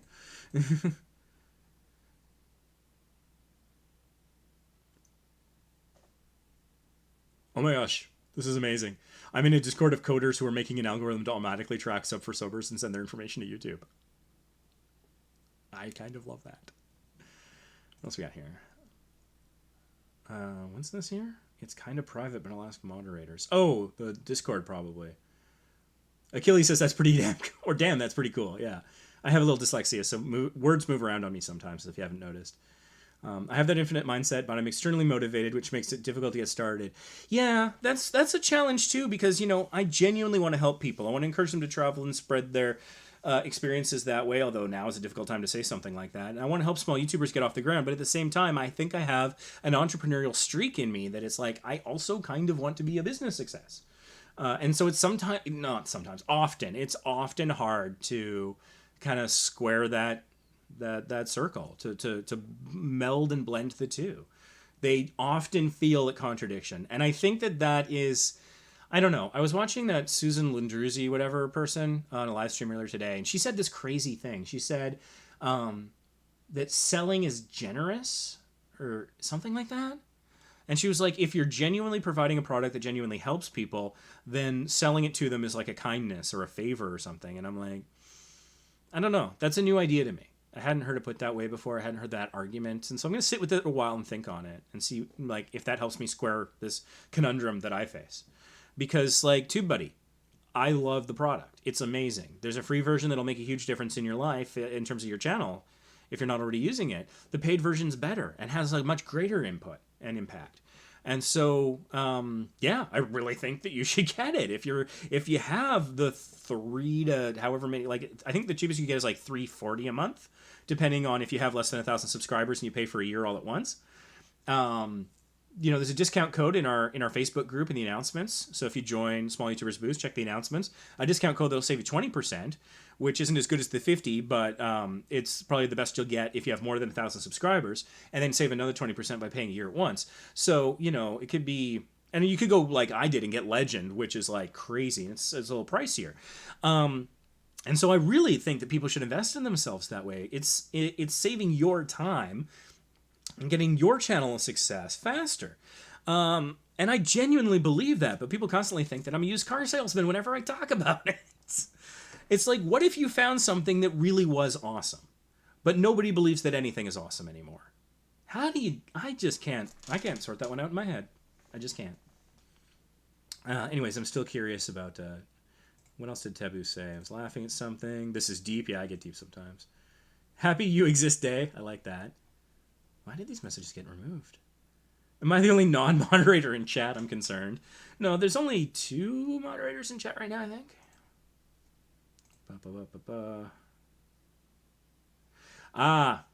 This might be what got the messages. I don't know. Sorry, my chat is doing strange things. Maybe they were never removed in the first place. Let's see. So, what are my thoughts about doing a unsafe, unhealthy, and illegal challenge? That's how I'm going to address that question. Yeah, you know what? I have to paraphrase, and if fans of him are here, they're going to probably like this. But I have to go to Philly D on this one. Don't be stupid. I've been watching some of his videos recently. I'm not subscribed to his channel. I'm not a particular fan, but he has been covering some interesting stories, and there's people I am with that enjoy watching it, and I happen to be around for it every now and then. And one of the things he says, don't be stupid. I'm not delivering it as nicely as he does, but it's just every kind of dumb. It is Darwin Award stupid. It is illegal. It is like people licking things is part of it. Some people are talking about, water closets. Other people are doing things in stores. And just stop. This is the kind of crap that makes me shy to admit to people that I am a YouTuber. I'll be in a business meeting, and someone will be talking about YouTube, and I'll be like, I'll have my little meerkat. What you say? But, I'll have that reaction, but then they'll be like, well, why are you so interested? And part of me is like, I've got a channel and I care about this and it's so amazing. And part of me is thinking about those jackholes and thinking, if I say something about being a YouTuber, are they going to think I'm like one of them? Are they going to think I'm like the Paul brothers? Are these people getting arrested, being charged with federal crimes in the United States? And I think rightly so in some of these cases. Pranksters and stuff like that just take it too far. I'm not a fan of pranksters generally. And particularly like the amateur stuff on YouTube. And I don't generally call this stuff amateur in a negative way, but because they don't have the infrastructure in place to do these things safely, yeah, I'm going to call them amateurs. When they're putting themselves and other people at risk, you're crossing a damn line here. It's not okay. No amount of views is worth that. Do you know how much you get off of these views? If you have a CPM of like $6, you get $6 for 1,000 views. That's not worth risking anybody's life. There's no number of views where that math becomes okay. Oh, wait, hold on. Just getting a message here. Oh, sorry, Taboo. It looks like you were accidentally having your comments hidden. It was a glitch on a phone from one of our moderators, so apologies there. And I am going through and doing what I can to... Okay, I see what happened. Yeah, it was a temporary thing. So, sorry about that. You're awesome. These challenges are not. And I just like anything I can do to stop people from doing this kind of nonsense. We're talking about this global thing that's going on right now. And stay home and don't lick anything. That's not a lollipop. Seriously, well, I mean, maybe a couple exceptions, but you know what I mean. Like, and, well, for that stuff, don't film it. Anyways, seriously, though, this stuff is completely out of hand. I disavow it. Honestly, In my Facebook group, I try to follow Lon Fuller's 8 rules about making a good law. It has things like be consistent. Make it so that people know the rules in advance. Make it easy to understand and easy to follow. Make the application of them consistent and fair. But every now and then, and it's incredibly rare, but sometimes I just do let myself play God a little bit. And I have my moderating team to keep me in check so that I become some crazy, tin pot dictator. But honestly, if I saw somebody advocating something like that, I would try very hard to find a rule that I could remove them under. And if I couldn't find it, I might do it anyways. And that's very rare for me. It's a difficult choice because for some reason I have particularly rigid morals about this thing. Because where would I ever draw that line if I started playing God? And so it would probably be like, okay, it violates community standards. We don't normally enforce community standards, but this time we're freaking doing it. Or maybe there's an obscure rule in Facebook that we could remove it under, or something else. Because that's just not okay. That's just not okay. If you see the infection vectors and how one person, read about patient 31. That's my answer. You want to do a risky challenge? Go read about patient 31, South Korea. Come back to me and tell me you're okay being that person. It's not directed at taboo or any specific person, but if you were thinking about doing it, I ain't going to help you no more. Gone too far. All right. Let's see here. Yes, I have a bad sleeping disorder. Oh, I'm sorry to hear that. I mean, I struggle with insomnia. It's probably nothing like what you might be dealing with, but I've been struggling with that a big part of my life. I can't move, and there's always this creepy figure standing at the end of my bed. I can vaguely make out horns and claws sometimes. Yeah, it's crazy the stuff that the mind and the body can do. Amanda's right. I've got a new cat named Lucifer. He is fluffy. Well, say hi and pets to Lucifer on my behalf. I am a total cat guy. I like cats. That was nice of him. Boyfriend got you the cat. Well, message retracted. Presumably that was Taboo doing it because I can't seem to pull it back. So Taboo probably retracted their message. I'd yelp loudly if someone gave me a kitty. You're the goat. I'm not sure who that was directed at, but hey, if it's me, thanks. It's probably Amanda or somebody else. It's the kitties. They'll be too distracted by cuteness to care. Cool. People can be idiots. They can, but sometimes it's illegal to be that stupid. And so it should be. All right. So that was Taboo's turn. Carson Young, are you still kicking around? Carson, I think you're a new face here in chat. Correct me if I'm wrong. Hope you're still here. Scrolling through the chat, not seeing any other comments. Would be happy to help you out if I can, but I need to know what you want. One of the rules of coaching is that you can't coach someone without their permission, and it really doesn't go well. Thanks, Ray. Senpei noticed me. Am I Senpei? Am I even saying that word right? The Reynold Reed channel is in the house. He was able to hear me, which was awesome. Hopefully he's still around. Did you have a request? I know I did a channel review before. Does pinning a comment help you get more views? That's an excellent question. I love that question. So,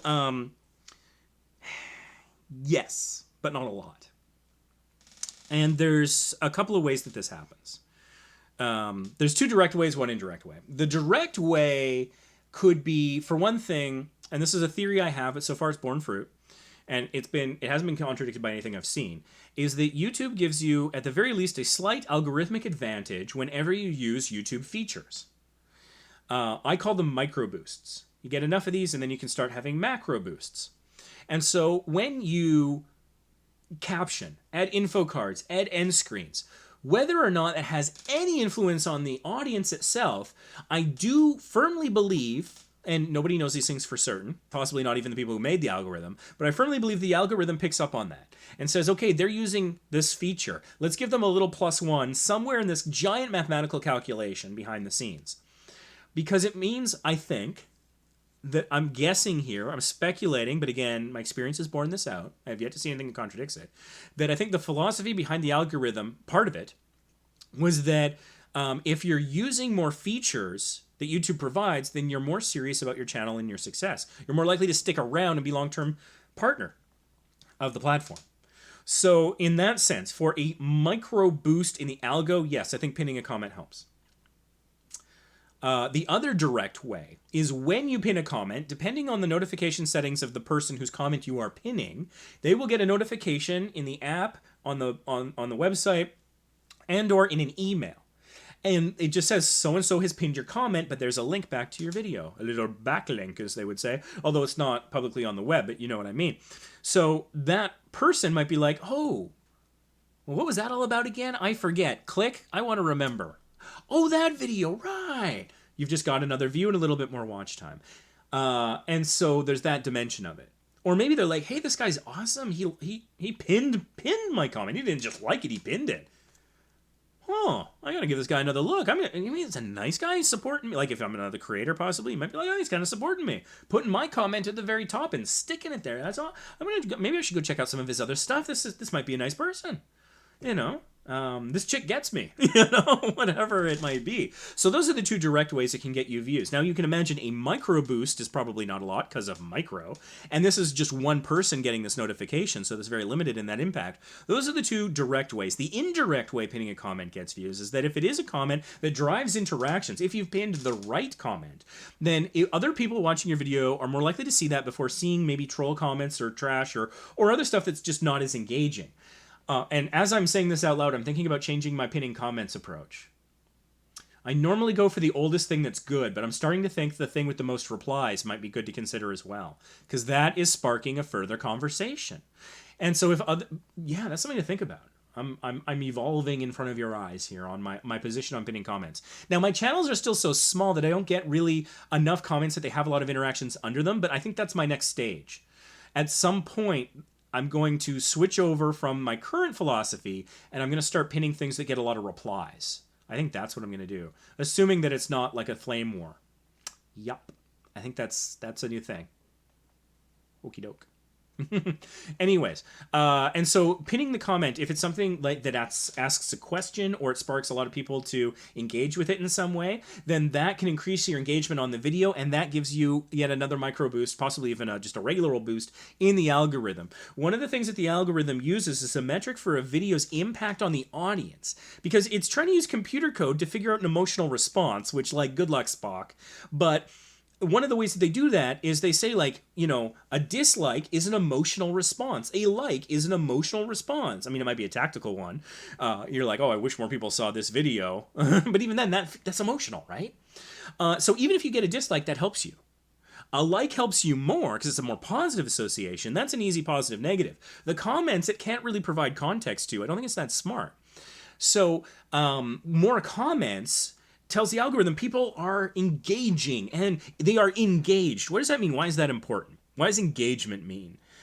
When people are engaged to the point that they will type out a response, that they will interact with you or your community, that means they're really watching, they're paying attention. It's not just on a screen in the back of their room, maybe part of some watch for watch scam, whatever, or maybe it's not just background noise to their life. It's something that has their substantial attention, their primary focus, as we call in computers, like the active window in their mind or on their computer. And so that's important because, think about it this way, let's put on our entrepreneurial hats for a second here. Mine looks like a funnel. Let's put on our entrepreneurial hats for a second here. So if you're engaged to the point where you are interacting with the content, then you're really watching. If you're really watching the content, you're probably paying a lot of attention to those ads. Right? Those ads are more likely to be heard, seen, draw a click, or at least improve brand perception, loyalty, awareness. Brand awareness is very important in marketing campaigns. Oftentimes they try to have like a random survey before and after a big campaign to see if they've raised the percentage of people who have heard of their brand after it. That's one of the ROIs, return on investment, that people get out of marketing campaigns. So if people are engaged with your content, then they're more likely to engage with the advertising. Now, that might not be the only reason. That might not be even any of the reason that YouTube cares about it, but you can't tell me that's not a compelling argument. So what does that matter? Well, part of how that might matter is perhaps that could help you with your CPMs, the amount of money you make per ad presentation. Because if somebody's getting tons of views, but nobody's clicking on much, and they're not that engaged an audience. A lot of people have these like, oh, lo-fi music. I don't even know what lo-fi means.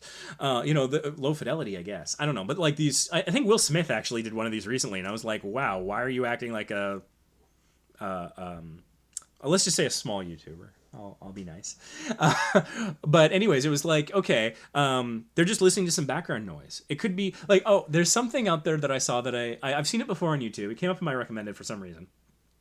It's like 12 hours of the Enterprise D from Star Trek The Next Generation idling. It's basically the background noise of the ship just kind of being there. Any ad that pops up, like a banner ad that pops up on that video, I think people are going to be asleep or using it as background noise to make their gaming time in Star Trek Online or some other game feel cool. I don't think it has many eyeballs past the first few seconds actually on the screen. And so I imagine if it's monetized and if there are banner ads, the CPMs on that are probably lower than somebody who's getting tons of comments, likes, and engagements on their channel. So that's part of why that might be important.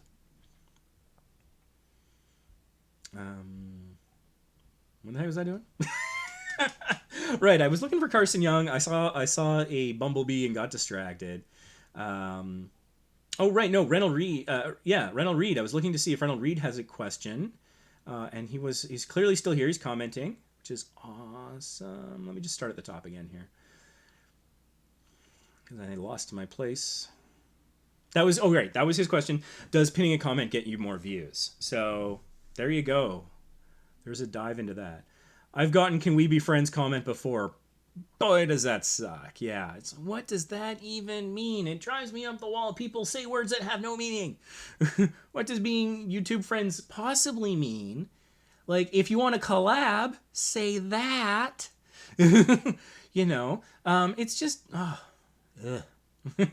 Stupid Robot Fighting League says, I don't need a review. I'm just here for the Ray. I like that. The Ray. It's like there was this movie which is great. Hey, if you're looking for something to watch, I don't know if it's on Netflix or something, but there's a movie called Cube. It's from like 99 or something, and it is awesome. I'm not generally into like kind of horror suspense things, but this is super awesome. I highly recommend it. Watch it with the lights out. It's great. It's well written, shoestring budget, but it doesn't show it.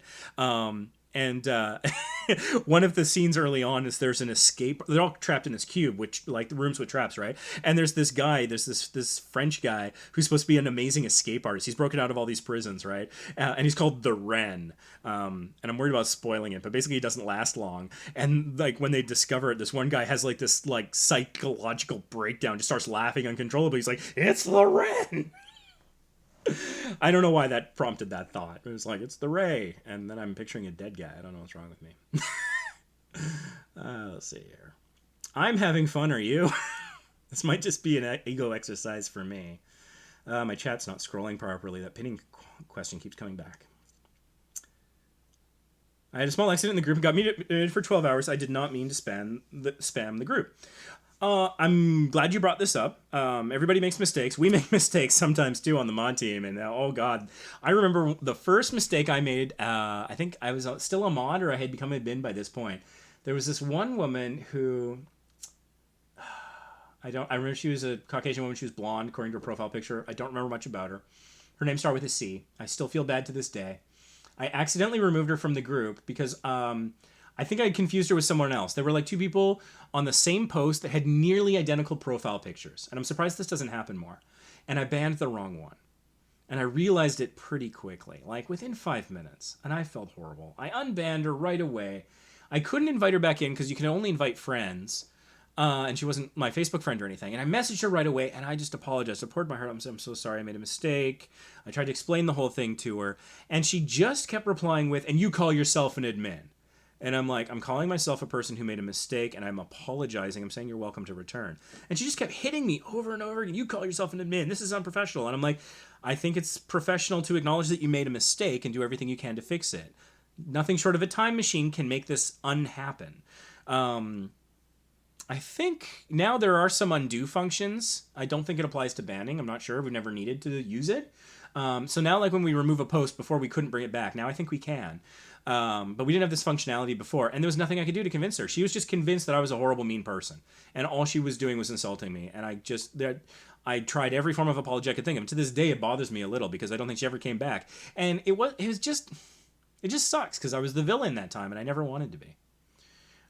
So we all make mistakes. We've all done it. Every mod's made a mistake, probably. It's a safe bet. We're all human. So the way that the mutes work is people get muted for 12 hours if they comment a link on somebody else's post without being asked. That's generally what it means. Sometimes we use it for a couple other things, but that's much more exceptional. In the 99 percentile, mutes are for that. And they have no lasting consequences, which is part of why it's only 12 hours. It's to serve a couple specific purposes. One, it's to raise awareness of the rules, to get your attention. So that hopefully you can learn the rule and then follow the rule and then remain, a happy, productive, successful member of the group. That's what we want. That's the outcome we want to drive towards. We do not want to ban people. Banning people is pain for us. I am embarrassed by the 9,000 people we've banned. I don't like that number. It is too high. But maybe it's the number it needs to be. I don't know. It just sucks. And so the other purpose of the mute is to prevent flooding. Because oftentimes when somebody thinks that's okay, they do it everywhere and they annoy a lot of people. And so we do it for those two reasons, to raise awareness and to just kind of have a pause, to be a speed bump. And it's a flood prevention technique, right? That's what it's about. It's not meant to be punitive. It's not meant to make you feel bad. It's not meant to insult you. A lot of people take it as a personal insult. The number of people who think that we're racist because we muted them and their avatar is like Sonic the Hedgehog or something, and we're like, we're racist to hedgehogs? Is that what you're saying? Like, sometimes it's like a picture of the New York City skyline, and they're like, you're clearly racist. And we're like, we don't even know if you're a frog. Like, really? How could we would have to work so hard to be racist. It's impossibly difficult. How could we carry these grudges? Like, would we have to figure out everyone's race and then keep a list of them? There are so many conspiracy people. Like, we mute them one time, and they're like, this is a conspiracy against me. And we're like, who are you? We couldn't, like, it's kind of this bizarre backhanded compliment that they think we've got the mental capacity to carry grudges and have like little index, like this is what you need an algorithm for. How could we possibly have an index score for 142,000 people and pick winners and losers and favorites and carry grudges and remember what they did 2 years ago? It's ridiculous. But it's a compliment of a sort because they think I've got this master memory and processing ability in my brain that I can run 2 channels, the group, and do all that. So that's crazy. But anyways, the point is it's not meant to spark an argument. It's meant to spark perhaps a conversation. But also it is a litmus test. It's quite telling because if they say a mute and then they just send a bunch of swear words to me in a private message, then I ban them for bullying and call it a day. Because if they were going to turn that way to somebody who, for whatever reason, has some measure of authority in the group, then they're probably going to treat, the moderators or new members or the average group member or even a superstar member probably far worse. And so that person probably needs to be gone because they're probably toxic in the community. But there's no lasting consequences for a mute, but there's a giant asterisk next to it, and this is the asterisk. If you are muted more than 3 times in a 90-day period, then you do get banned from the group. Because if it's a 3 strikes you're out rule. If we've had to mute you 3 times and you've just not figured out. And when we mute people, we almost always send a notification. They know, so they are told why. They don't get told who muted them because sometimes people go on personal attacks and go on to our channels and make bad comments and stuff. But or try to report like our Facebook profile or some other nonsense. So it comes just as a generic message, but it does specifically say this is the rule that was violated. And that's why you were muted. We try to do that as much as we can. Sometimes it's better on mobile. Sometimes it's dicey on mobile. So it depends on the tool we're using and stuff. We're not always technologically able to do it. But, better to sometimes not be able to send the notification than have the toxic content up there for longer. So anyways, there is that. Now that having been said, you might remember earlier I was talking about something I called amnesty, where I would like to unban people if at all I can. I like the idea of giving people second chances. I like to think that people will learn over time, so that maybe they honestly just thought sub for sub was being helpful. We automatic ban for that. And if someone were to contact me, if they had been banned for almost any reason, and explain to me what happened, if it was a mistake, small accident, as you say, I would unban them. There's a couple exceptions. If the poor behavior was happening in private messages, then I'm not likely to ban them. I'm not likely to unban them because their poor behavior was hidden. We had to hunt for it. I don't want to do that hunt again. And they probably think that they can just get back in and continue doing it behind the scenes. And thankfully, people send us screenshots of these messages that are inappropriate. We do take action if appropriate. And so if it was done in private messages, I'm probably not going to unban the person. If it was sexual harassment, I am not even going to talk to the person, probably. I mean, I'll hear them out. But the fact is if you were banned for sexual harassment, I've never unbanned someone that was banned for that. I was just joking. They didn't understand. It was a compliment. I don't care. We make that evaluation at the banning stage. We look at what was said. Does it cross a line? If one of us is unclear, we take it to the mod chat and we have a conversation about it. I'm the ultimate arbiter if there's a disagreement about it. That is not accepted at all. And I'm very firm on this, and there's no second chances when it comes to something like that. But if someone messages me and say, like, look, hey, I thought I was in a different group where everybody does this, then I can have a conversation and be like, look, that's not really an effective way to grow, whether it's my group or someone else's. And they're like, yeah, you know what? I'm not getting traffic from it. Okay, cool. I'd be happy to let you back in if you kind of give up that approach. Yeah, sure, no problem. I'm thrilled to let that person back in. I am so happy to let somebody like that back in because we are here as much as possible to educate people on how to succeed in YouTube and how to follow those rules. And so taking, it's kind of the Star Trek thing. If I can turn the enemy into a friend, that's great, right? If I can take somebody who was accidentally, perhaps with good intentions, committing fraud, open their eyes to the fact of what it was, how it wasn't helping them, how it was risking themselves in other channels, showing them a better way. Hey, get the free TubeBuddy or something and do end cards and that'll get you legitimate subscribers. Do something like that. Then that is a huge success story and I feel great about that. And so that can happen with a lot of things, not sexual harassment, not PMs, but pretty much everything else. So if it's link dropping or sub for sub, selling channel, which we don't ban for anymore, but whatever it is, if someone reaches out to me and finally I've got a workflow in place where I can look at those filtered messages. Facebook was doing such a good job of hiding messages from me for years, but now I've figured out, like, if I have the right URL, I can go directly to it. I check it at least weekly. And if someone were to reach out to me and that was the story, I would gleefully let them back into the group if it felt sincere. But if it's like, hey, bro, you're a jerk, you're racist, let me back in, I'd be like, mute messages, block messages, move on with my life. So anyways, if you're at all concerned that, like, a mistake is going to get you kicked out of my group, as long as that mistake's not in PM or sexual harassment, we'll probably let you back. We just want to make sure that you understand and that you'll be, a productive member going forward. That's what we want to see. That's what we're all about.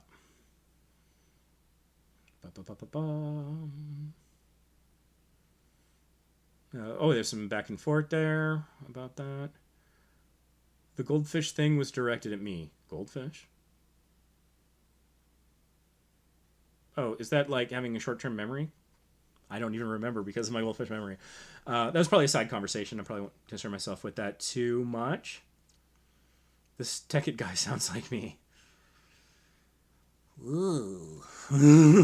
Mixed feelings there. Let's see here. I never meant to spam the Facebook group. I completely believe that. I absolutely do. I accept the apology. The apology itself was probably unnecessary, but I do appreciate you reaching out. We're all about learning and growing. Happened a while ago, just a minor boo-boo. And if it was like more than 3 months ago, then we don't even have a record of it anymore. That's actually the reason why we have that time frame, is because Facebook, they have this little thing that we can click on to see how many things have been deleted or how many times you've been muted in the group, but the record on that only goes back 90 days. That's why we have the 90-day time limit. It's a technical, functional limitation of Facebook. And I'm like, that's fair. No, because that's cool. So that means, like, the crap you did 3 months ago, you kind of get, like, you get a bit of a fresh start to a degree. I mean, you may or may not have developed a bit of a reputation in the group. I don't know. Not so much with the mod team. Don't overestimate. There's too many people for us to keep track of reputations for the most part. But I like that, though. Like, I've always joked that I'm glad I didn't grow up in a small town. And part of my, like, anything less than 3,000 population is a small town for me, because my high school had 3,000 people in it. And that's just kind of like, okay, that was large enough that at graduation I still didn't know some people in the school, right? And so I like to think that's sort of a diverse enough gene pool, if you will. But part of the thing is that and I think a lot of people experience this in schools. You make a mistake, but everybody talks, right? And so the smaller the community, it's like you make some sort of mistake, and if everybody talks about it, everybody knows about it, then that's kind of who you are. And it's really hard to reinvent yourself or move on from that or grow, evolve, develop as a person, do better, learn better. And so that's one of the things that I consider a limitation of a small town. I could be completely off the mark on this. I don't know, but that's my fear. Because Test Tube says, called herself a moron for a second. Like, we all have our moron moments. I would rather not have to face them day after day after day and just live with them and live there forever based on people's memories and assumptions as much as possible. And so I like the idea, again, second chances. I like the thought, like, I worked at an amusement park for 14 years, and I had people working for me that were frequently working their very first job. And the evolution, the rapid evolution you saw in these people was amazing. Some of your worst employees on their first day would become some of your most trusted, advisors and supervisors in the future, and friends even. And some people start off great, and they even got greater, and other people had backslides. But the evolution was so substantial in those years of like hiring somebody when they're like 15, and seeing them all the way through to basically graduating university and going into their careers in life. And so that taught me very early on. I started working in the amusement park in grade 11. Don't do the math, but It taught me really early on in my life, I think, to see how people would evolve over time. And as a result, I think that I can get past first impressions on a lot of things. Because, like, there would be a trouble employee, not quite bad enough to get fired. Okay, we'll keep them. And then, like, they'd work just for the summer, and then they would come back the subsequent summer and be a model employee. Because over the course of the winter, whatever happened, they had new experiences, they learned new things, they matured, they evolved, whatever it was. Maybe they dated the right person that opened their, I don't know. Maybe they watched the right movie, heard the right song, maybe they just changed their diet. I don't know what goes on in their lives. But to see people, and like 90% of that evolution was positive, 95% of that evolution was positive. And so when I see somebody who seems problematic, I really wish and hope that they can follow that path of growth and do better, and that their channel comes along for the ride. And so as they learn that, speaking in full sentences is advantageous, then maybe they would write descriptions. I'm getting messages from people like, hey bro, subscribe to my channel. What do you want to bet? They've got videos where that's the description. Strong chance, I think. And so if I can somehow politely say, like, look, I don't understand what you're saying. Like, there's this person, Small YouTubers Boost has a page on Facebook, not just a group. And someone has been constantly posting their commenting with just misspellings of the word YouTube. Is this a malfunctioning bot that's failing the Turing test as hard as you can? Is this a person who doesn't understand English very well? Poor translation? Spammer? They're just wasting my time? I don't know. But they're doing it a lot. They're sending me PMs with these misspellings of the word YouTube. What does that accomplish? But if it is for some reason they're doing this, and if somehow I could connect with them and actually get them to listen to my reply, where I say, like, look, you sending this word doesn't help you, it doesn't help me. If you can speak in full sentences, it's like, bro, channel SEO. I'm like, are you asking for a channel review? Do you want me to explain what SEO, do you know, like, what's your question? Those are 3 words, and one of the words is useless filler. What? Like, come on. I mean, and it, and so, like, I'll do channel reviews, and I'll look at your descriptions for your videos or your channel writ large, and oftentimes it'll be like just disjointed stuff with poor capitalization, little things. But if by just fixing that little thing consistently, then when maybe somebody who's got an indie game developer could see that, they'll maybe take you more seriously. Maybe they'll offer you the free early access code so you can review. Something like that. I know Achilles Melee had some opportunities like that recently. He's a very good writer. I don't think those facts are unrelated. I truly don't. So if anything I can do to help those sorts of people, like, that's great. Watching that evolution, it's incredibly fulfilling for me. At the end of the day, you're putting your head on the pillow and you're thinking, what did I do with my day? Well, maybe there's some kid on the other side of the planet that I gave some tips to, that this is going to be the thing that sparks his channel, that pulls them out of poverty or helps them find fulfillment somehow, or gets them to, meet a great community or something. Like, that stuff's awesome. And so, You know, how we learn by making mistakes. Success doesn't teach us a lot. Fear, I watched the last episode of Picard, by the way. Oh my God, it was awesome. And one of his lines that really stuck with me is like, fear is a poor teacher. And I'm like, oh, like, I've got my little thing here. You probably can't read it, but it says, good things come to those who hustle. I want to get something like that that says, fear is a poor teacher, and put that, like, I don't know, in my office at work or something. Like, that would be amazing. But mistakes are potentially a great teacher because, I mean, it sucks when it hurts, but if it hurts, you're not going to forget it. Such as it is, so there's something positive in there. Change my channel description and remove the things you suggest. Awesome. Have you been seeing some growth there as a result? I certainly hope so. I like a dog. And dog people, cat people. We're not going to solve that war anytime soon.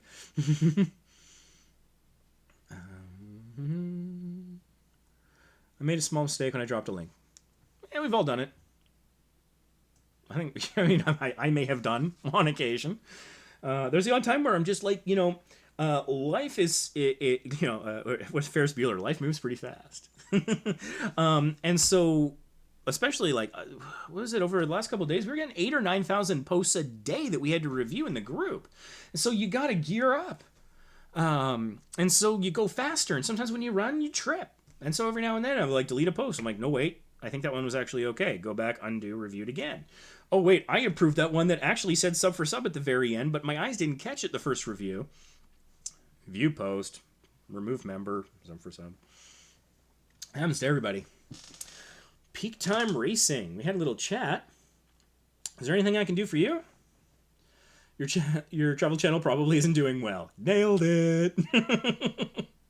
Insert Captain Obvious joke here.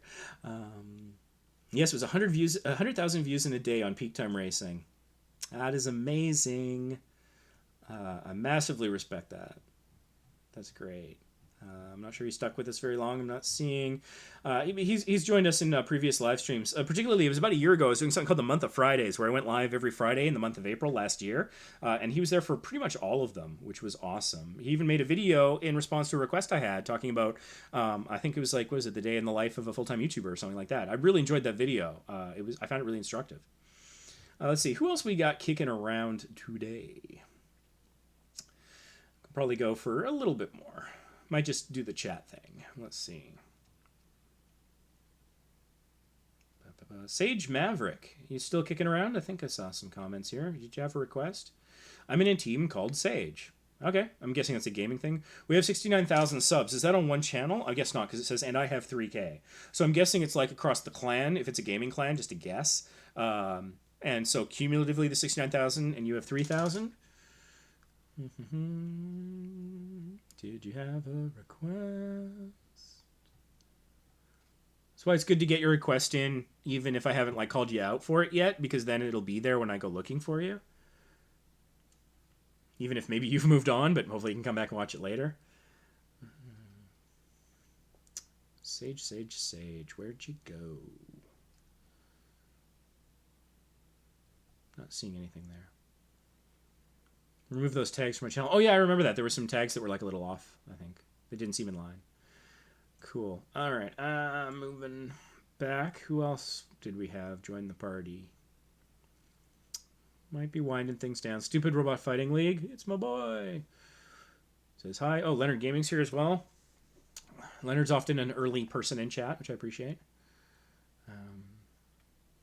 What time frame? Oh, yeah. Because, I mean, if I had to give a number for all the people who said, let's be friends across my two channels, between 1 and 200, maybe. And then if you said the time frame, I mean, it's worse now than it was before. I couldn't answer my own question. Stupid Rough Fighting League is sick. I hope it's not serious. I hope you get better soon. 2 weeks before the virus hit, my kids got a cold. I'm just getting over it. Extremely bad timing, but we were fine. You know, I've got a crazy thought about that. Because I'm in self-isolation because someone I had contact with had a virus, but we don't think it was the unnamed virus. But that put me in self-isolation a little earlier than we would have otherwise done it, mandated the government. Did that save me from being exposed to it, though? Because I was self-isolating as a protective measure of not wanting to spread something, did I actually end up protecting myself from catching something? I don't know. It's interesting to think about with everything that's going on, with the cleanliness and the self-isolation. I wonder what other diseases are being stopped in its tracks. I know in Canada, as a result of cleaning and self-isolation, quarantine, and all that stuff, that apparently the regular flu is seeing a decrease over projections. And there was something else the other day I heard somewhere, I forget, that there was some other thing.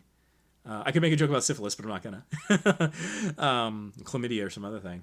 It wasn't that, but there was some other thing that was experiencing a rapid decline. And it's just a benefit, a secondary benefit of these things we're going through. And so, I mean, it's horrible times. People are sick. People are dying, and there's nothing that takes away from the weight of that. But what was it Mr. Rogers used to say? Look for the helpers. And so, I mean, we're going through this day after day for extended periods. I'm on day 10 of isolation, although I've technically broken isolation twice to get groceries, which my family's, my sister's given it to me about that. That's a lot of time. And for some people, it's a lot of time to think, and you're seeing possibly a lot of these news reports and stuff, and it's bleak and it's dark at times.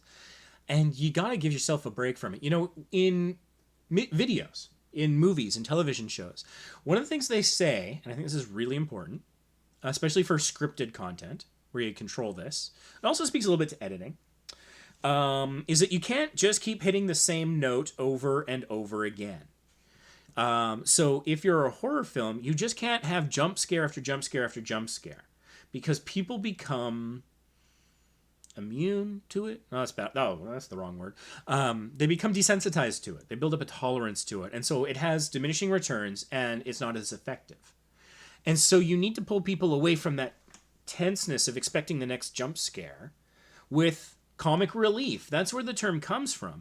It relieves the tension that's built up by the intense drama or the fear or the suspense or the surprise or the horror, the gore, whatever, that your movie, more often movies because it's longer form, but also TV shows to a lesser extent. And so it's the comic relief that provides release so you can calm and then be ready to be scared again. Or the reverse in a comedy. Laugh, laugh, laugh, serious dramatic moment, and then you're ready to laugh again. And so I think that's something that we can be aware of in our own mental health and self-awareness. And so, don't just binge the news. Break it up. I said this in a previous live stream. There are some great comedy channels out there. There is Dorkly, if you like some video game stuff, mostly retro. That's very funny. There's College Humor, I'm a big fan of. I got a Dropout subscription for my birthday or Valentine's? I got it recently as a present. I really like it. In fact, when I'm done here, I just got an email. There's a new breaking news. I love breaking news. Just do that. Do that. Go to College Humor, their channel. You don't need Dropout for this. That's just because I like it. But go watch some breaking news. It's just a simple green screen sketch of people delivering the news, but it's written by someone else who's not there, and it's on a teleprompter, and they don't know what's going to come up. And it's actually an old exercise, an acting exercise about trying to make somebody else laugh. And so one person's trying to be funny, basically, and the other person's trying to keep a straight face. It's often called Honey, I Love You. So basically, you go up and you confess your undying love to someone, and they have to not smile in response. And so it's just sort of it's an acting emotional control exercise thing. But anyways, it's freaking hilarious because they're reading this nonsense off the teleprompter. If it doesn't make you laugh so hard you cry, I don't know. Come call me a name or something. Come back on this video and comment. If you go and watch a breaking news, come back, and if it didn't make you laugh, get at me in the comments. Give me a hard time. Tell me how I'm wrong, but I don't think many of you can because it's great. Give yourself that release, that relief. Take a break. And that's important, I think, these days. And so, recently I've discovered The Onion, the online comedy news source. They apparently have a channel too, so I've been watching some of their older videos. So, we got to try and find those moments. It's serious. People are dying, and it is very serious, but we have our own mental health to look after, and I think having moments of levity and trying to find some positive amidst all of this darkness, don't revel in it, but, don't shove it in the face of somebody who's lost someone or anything like that. But find some signs of hope of a better day, of some positive things that are happening in this. Tattoo parlors are donating their masks. So many people, there's charities legitimate charities are being set up that people are donating to. People are helping each other. They're buying groceries for their neighbors. I'm staying away from the people who live above me because I don't want them to be infected. Those are all acts of kindness. And there's nothing wrong with feeling good about the fact that people are coming together by staying apart, as everyone's saying these days. And so, I think possibly by self-isolating earlier, we may have inadvertently protected ourselves.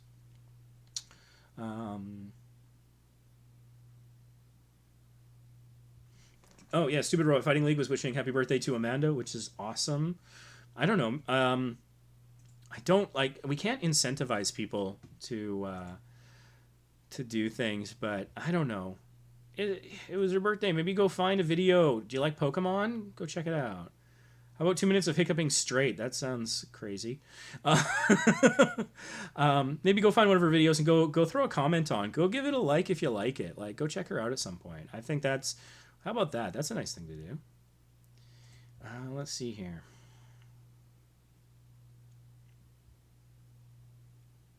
Built-in. Yeah, built-in mics can be good. If your mic is giving you poor quality, you can get Audacity, free software. They have a noise reduction thing, and it's pretty awesome. It's really quite simple. What you want to do with the audio that you want to reduce noise on, gotta plug the channel, is have like minimum 3 seconds of silence where you don't make any noise. And then open the thing up in Audacity. If you have to convert it, export it as MP3 or WAV, whatever you got to do. Highlight the 3 seconds of silence, choose Effects, Noise Reduction. Get Noise Profile, and then press Control-A so that you now highlight the whole thing. Go back, Effects, Noise Reduction, and then reduce the noise. And it can have an amazing effect. What it does is it samples the constant ambient noise of the room. So like if I'm totally silent, my computer's humming a little bit, maybe my fridge, maybe my air conditioning, something's making some noise. If it's a constant noise, if you capture it during that 3 seconds of silence, and it can then remove that noise from the whole sound clip. That's a great way. Maybe you can't get the WAV or MP3 sound file separately. If you're using Adobe Premiere, check out, I don't have anything on this channel yet, might make it one day, but there's other tutorials on YouTube. Look about the low pass and high pass. What this is this is an effect you can drag onto the audio that can remove the high frequency or low frequency noise. So for example, I recorded a podcast using, something crapped out about the microphone I brought. And so I had to use my Canon camcorder's audio, and it was picking up this rumbling on the ship, right? And so it was this kind of hum, and it was super irritating. And so then I was able to eliminate the low frequency, the lower 200 hertz of that sound, or whatever, and cleaned up the audio very nicely. It wasn't as good as if I'd used my Fifine microphone, link in the description, but it made it a lot better. And so that's one, the first one's free, the second one if you have the Adobe software. Those are two different approaches you can use to improve your audio without buying new equipment. And then hopefully once you're flush with cash, the Fifine microphone that I've got linked below, it's about $35 US, give or take, depending, the sales. And that's really inexpensive. It's got a mute button and a volume slider, and it's what I'm broadcasting with right now. I highly recommend it. And I've taken it on a couple of trips and recorded a couple podcasts with it. It's durable. I beat the thing up a little more than I probably should have, and it doesn't show a scratch. So, and yeah, the audio that came out, when I did an audio test for the Fifine, you can also actually hear how the audio from, I have the camera source audio, the Canon, and I have the microphone. I also have the Microsoft Pro Surface 7. And so you can hear how the audio on the three different devices sounds with no post-production cleanup, low pass, high pass, noise reduction, none of that. Just and so then you can see what those different devices. And so sometimes, like, the built-in microphone's not that bad. I wish Ray would make me a mod. I'm online enough. I could do that probably for the Reddit. Do you want to be a mod in our subreddit? I could probably do that. I mean, you're there more than I am. Yeah, the queen of the subreddit. Yeah, that's reasonable. I can do that. I mean, I don't want to encourage people to start asking me for mod status because then I'll just get inundated again. I used to get it all the time, and then I put something on as a comment on the rules announcement. It's like, don't call us, we'll call you, for the Facebook group. We are looking at a couple of possible additional mods in the Facebook group. There's a couple challenges there because when there are too many mods, if two mods are dealing with the same situation at the same time, it can generate errors in Facebook itself.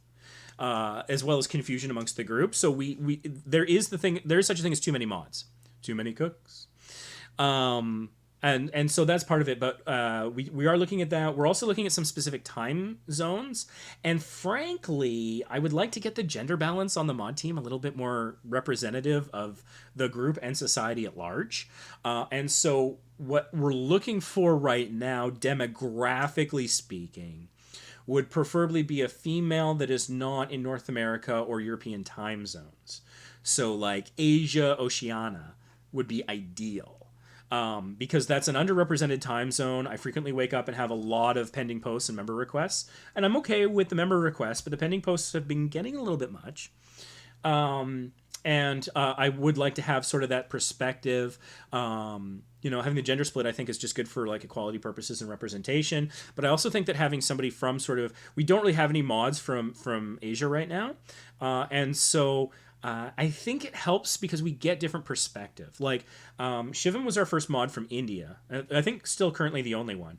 He's absolutely fantastic. And sometimes there's cultural things or trends, fads, that other people in the group just aren't quite familiar with. And as a truly international group, it helps having a variety of voices who can give different perspective.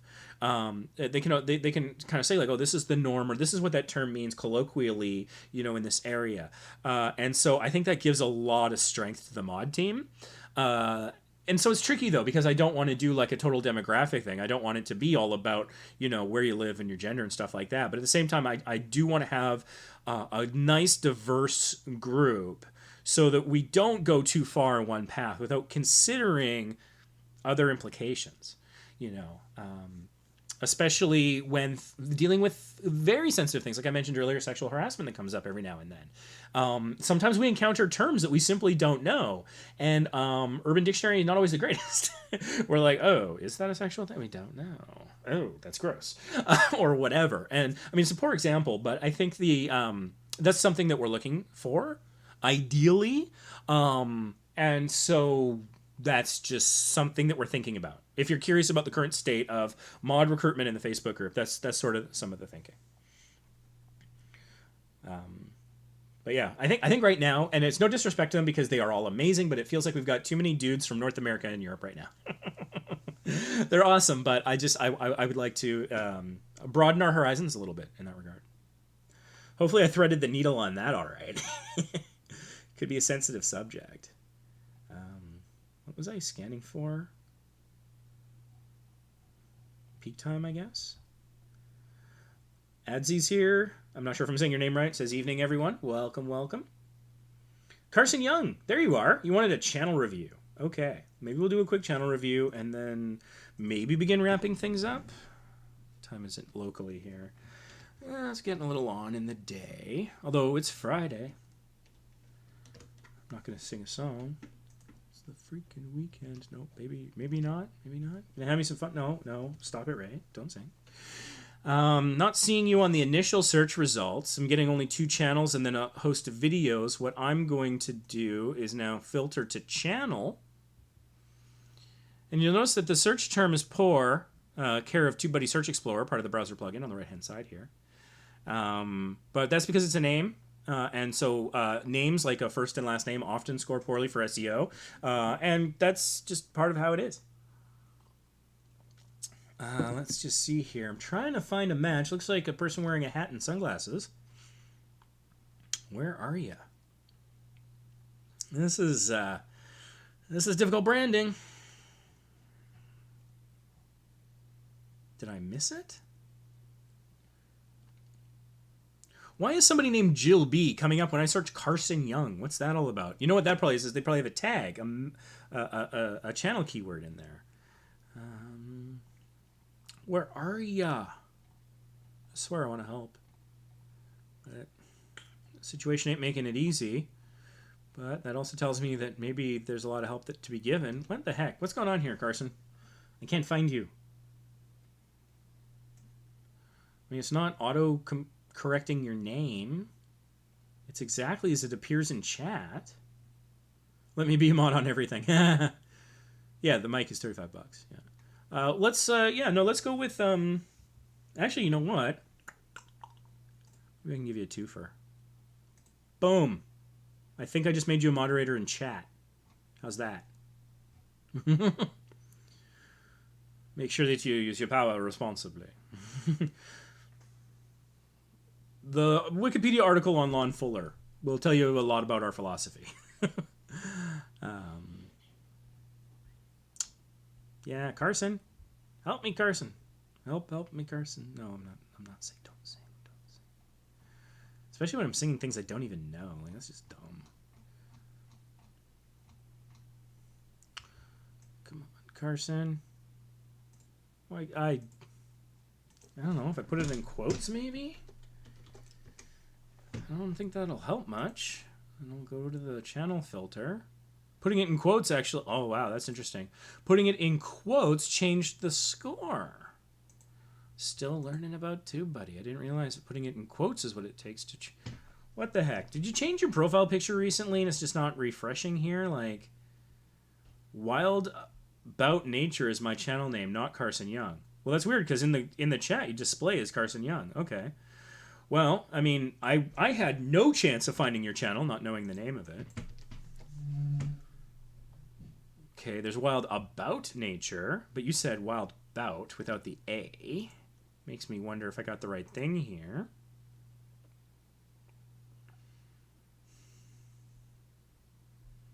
Everybody seems to be using the full word about, or just not at all. This is not easy. I mean, not that it has to be easy or anything, but I mean, if you want people to find and follow you, making it as easy as possible. Oh, is this you? Is there like a apostrophe? 26 subscribers, 31 videos. Does that sound right? Picture looks nothing like your picture in chat. Is that the one? I'm just going to put myself back over here.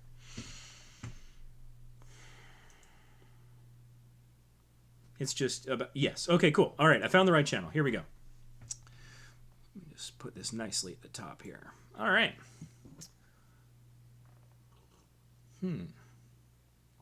Okay. So your profile picture here, as it appears here, different from chat, so I can't talk about the resolution in chat, but as I often do, this is all right. You've got the words there. They're block print. They're a little oblong, but you know your space limitations are what they are. You've kind of got the circle there, but it's not matching the circle cropping that the YouTube does. The YouTube, I sound like somebody who calls it the Google. That YouTube does. That's pretty good though. I mean, if I were to tweak it, and this is all style, this is not like this is just taste. So don't listen to this. It's like those people who say like, don't click here. That's one of the Tech at Realm things. He's like, oh, I was wondering where that came from. I should probably wrap up pretty quick. So I'm going to do a quick channel review on this one. I gotta get going. Hello everyone, welcome to my channel. We are dedicated to wildlife conservation, nature, and a little bit extra. Those first two sentences are not descriptive and they don't help with SEO. So remove hello everyone and welcome to my channel. Just get directly to the point with here. Drop even here. Just say we are dedicated to wildlife and conservation, nature, and a little bit extra. And then maybe put a little bit more onto the end of it. But I think that's what you gotta do to make that a little bit more straight to the point and effective. Because remember earlier I was talking about people could subscribe straight from there. So this is interesting. You've got the banner here, which, I mean, has some strengths about it. The gray thing in the middle I kind of like. It makes the text pop. The font is different than the font that is contained in your profile picture, and the general aesthetic is different. So that's a little tricky. There seems to be a line in the middle of this gray bar in the middle that doesn't extend all the way to the left. So I'm not sure what that is, but if you can tidy that up, assuming it's not a graphic error on my part, that would look a little bit better. Then we have educating and entertaining with wildlife. That is kind of a yellow on yellow thing over here with these trees. So at the very least, I would consider putting a drop shadow on that so that that font is easier to read. You got a subscribe link over here, which is the sub confirmation thing, which is cool, but you've got the subscribe button over here, and those are very close to each other. I would consider putting any social links that you have, Twitter, Instagram, what have you. If you're not on other platforms, sign up just to lock down the username. You never know when people might wander over. It also helps get verified on various platforms to be consistently on various platforms. Use similar banner and profile pictures across multiple platforms. It builds credibility as well. So I would replace that with social links instead of another subscribe button. You have something serving here as a channel trailer, but it's nearly 11 minutes long, which is on the long side. The time I met Coyote Peterson. So I think I've heard that name before. I think he's been on like talk shows and stuff. So that's kind of a big deal. You might want to make a short version where you talk about your channel generally, but really heavily intersperse it with any footage you have of yourself with the famous person in your niche. I think that might be a little bit more effective. And the description on this video, the first sentence is good, but then it says, "This has been one of my favorite videos to make. Hope you will enjoy. Please like and share." And then there's the music reference. Instead of that, I mean, you probably still want to cite the musician, but that can go lower. What I would do is keep the first sentence, but then explain more about Coyote Peterson. First of all, capitalize his last name. That's a respect thing, I think. And go on and talk about why you admire this person and what makes what is this person known for. I have some sense of it. You obviously know very well. Casual visitor to your channel might not know. Put that in the description, not only because it'll explain it better, but it'll also help you with SEO. The words that you would use to explain who this person is would potentially raise this video in the algorithm and search results. You have uploads here, but it is a vertical line, a vertical list. I recommend going horizontal. You'll be able to get more videos in that way. You'll lose the descriptions, or you won't see as much of the descriptions, but it's really the thumbnails that we need to kind of dive into there that really gets people to click. So I think having more options over more depth is the way to go for your channel homepage. I notice here that you've got some consistent borders here, which is good. You've got some like time code stuff on the bottom. I don't know. I'm torn about that. It's kind of hard to read, but at the same time, it kind of shows that it's obviously like night footage. And so I actually kind of like the aesthetics, so that's all right. You could keep it. I think they look pretty good. You've got a video about the virus that shall not be named, which is a little tricky. And it just says we need to talk about the unnamed virus. And it was 2 weeks old and it has 8 views. I would recommend retitling this. It's a 5-minute and 42-second video, so I imagine that you focused very closely on a specific thing. But it's weird. This description says, if you've ever been interested in seeing a white-tailed deer up close, trap that pesky raccoon in your garbage can, or even watch a guy catch all sorts of animals by hand, join the crew. Your title and description seem to be about completely different videos. The title aligns with the thumbnail, but the description doesn't align with the title or the thumbnail. So what is this video truly about? And how is it unique and fitting within your niche? That title has, I suspect, you can check in TubeBuddy keyword research. You can get it for free, link below.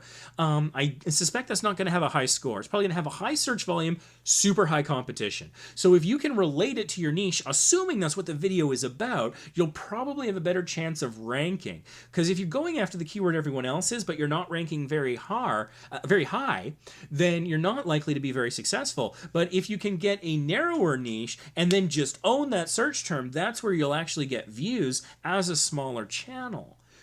Created playlists. That's not curated. That's like all of your playlists. So if you're going to have a playlist of playlists on your homepage, I recommend curating it to some degree. In the past on my travel channel, I've had cruise trips and like road trips or non-cruise trips. whatever. So if you have a playlist of playlists, I still suggest something curated, because this is just going to be chronological. For example, it will show the newest thing you've created first, right? And so the second playlist is a playlist of literally one video.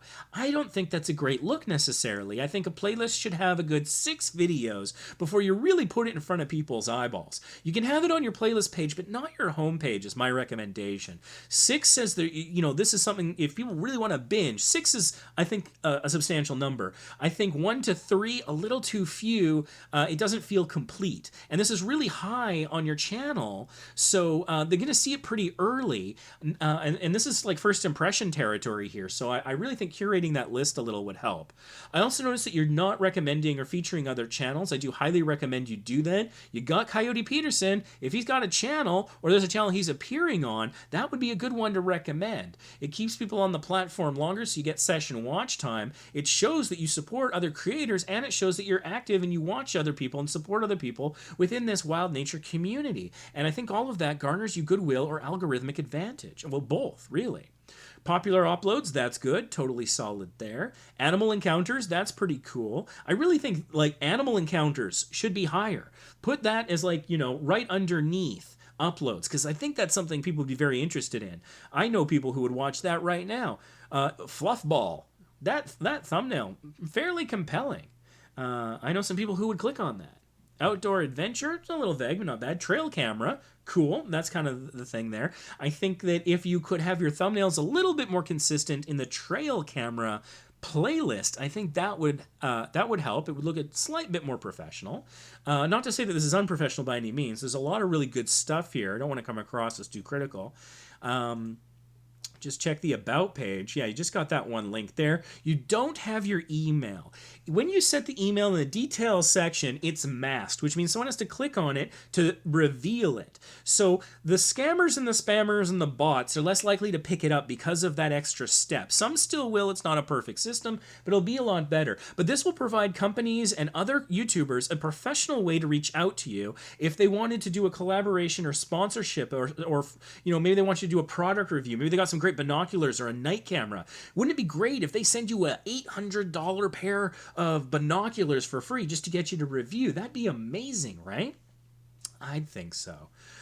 So anyways, that's sort of a slightly rushed one. Your channel's got 631 views, so I think it's still pretty young.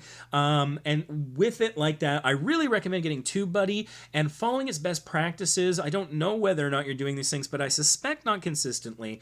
Always having an end card, always having info cards, always pinning comments and hearting comments where they exist on each video. It has a lot of these best practices, which are great reminders, especially for new creators that are still learning about all this. If you don't know what an info card is, we've got a video here on the channel that'll explain it to you. Got tutorials for TubeBuddy.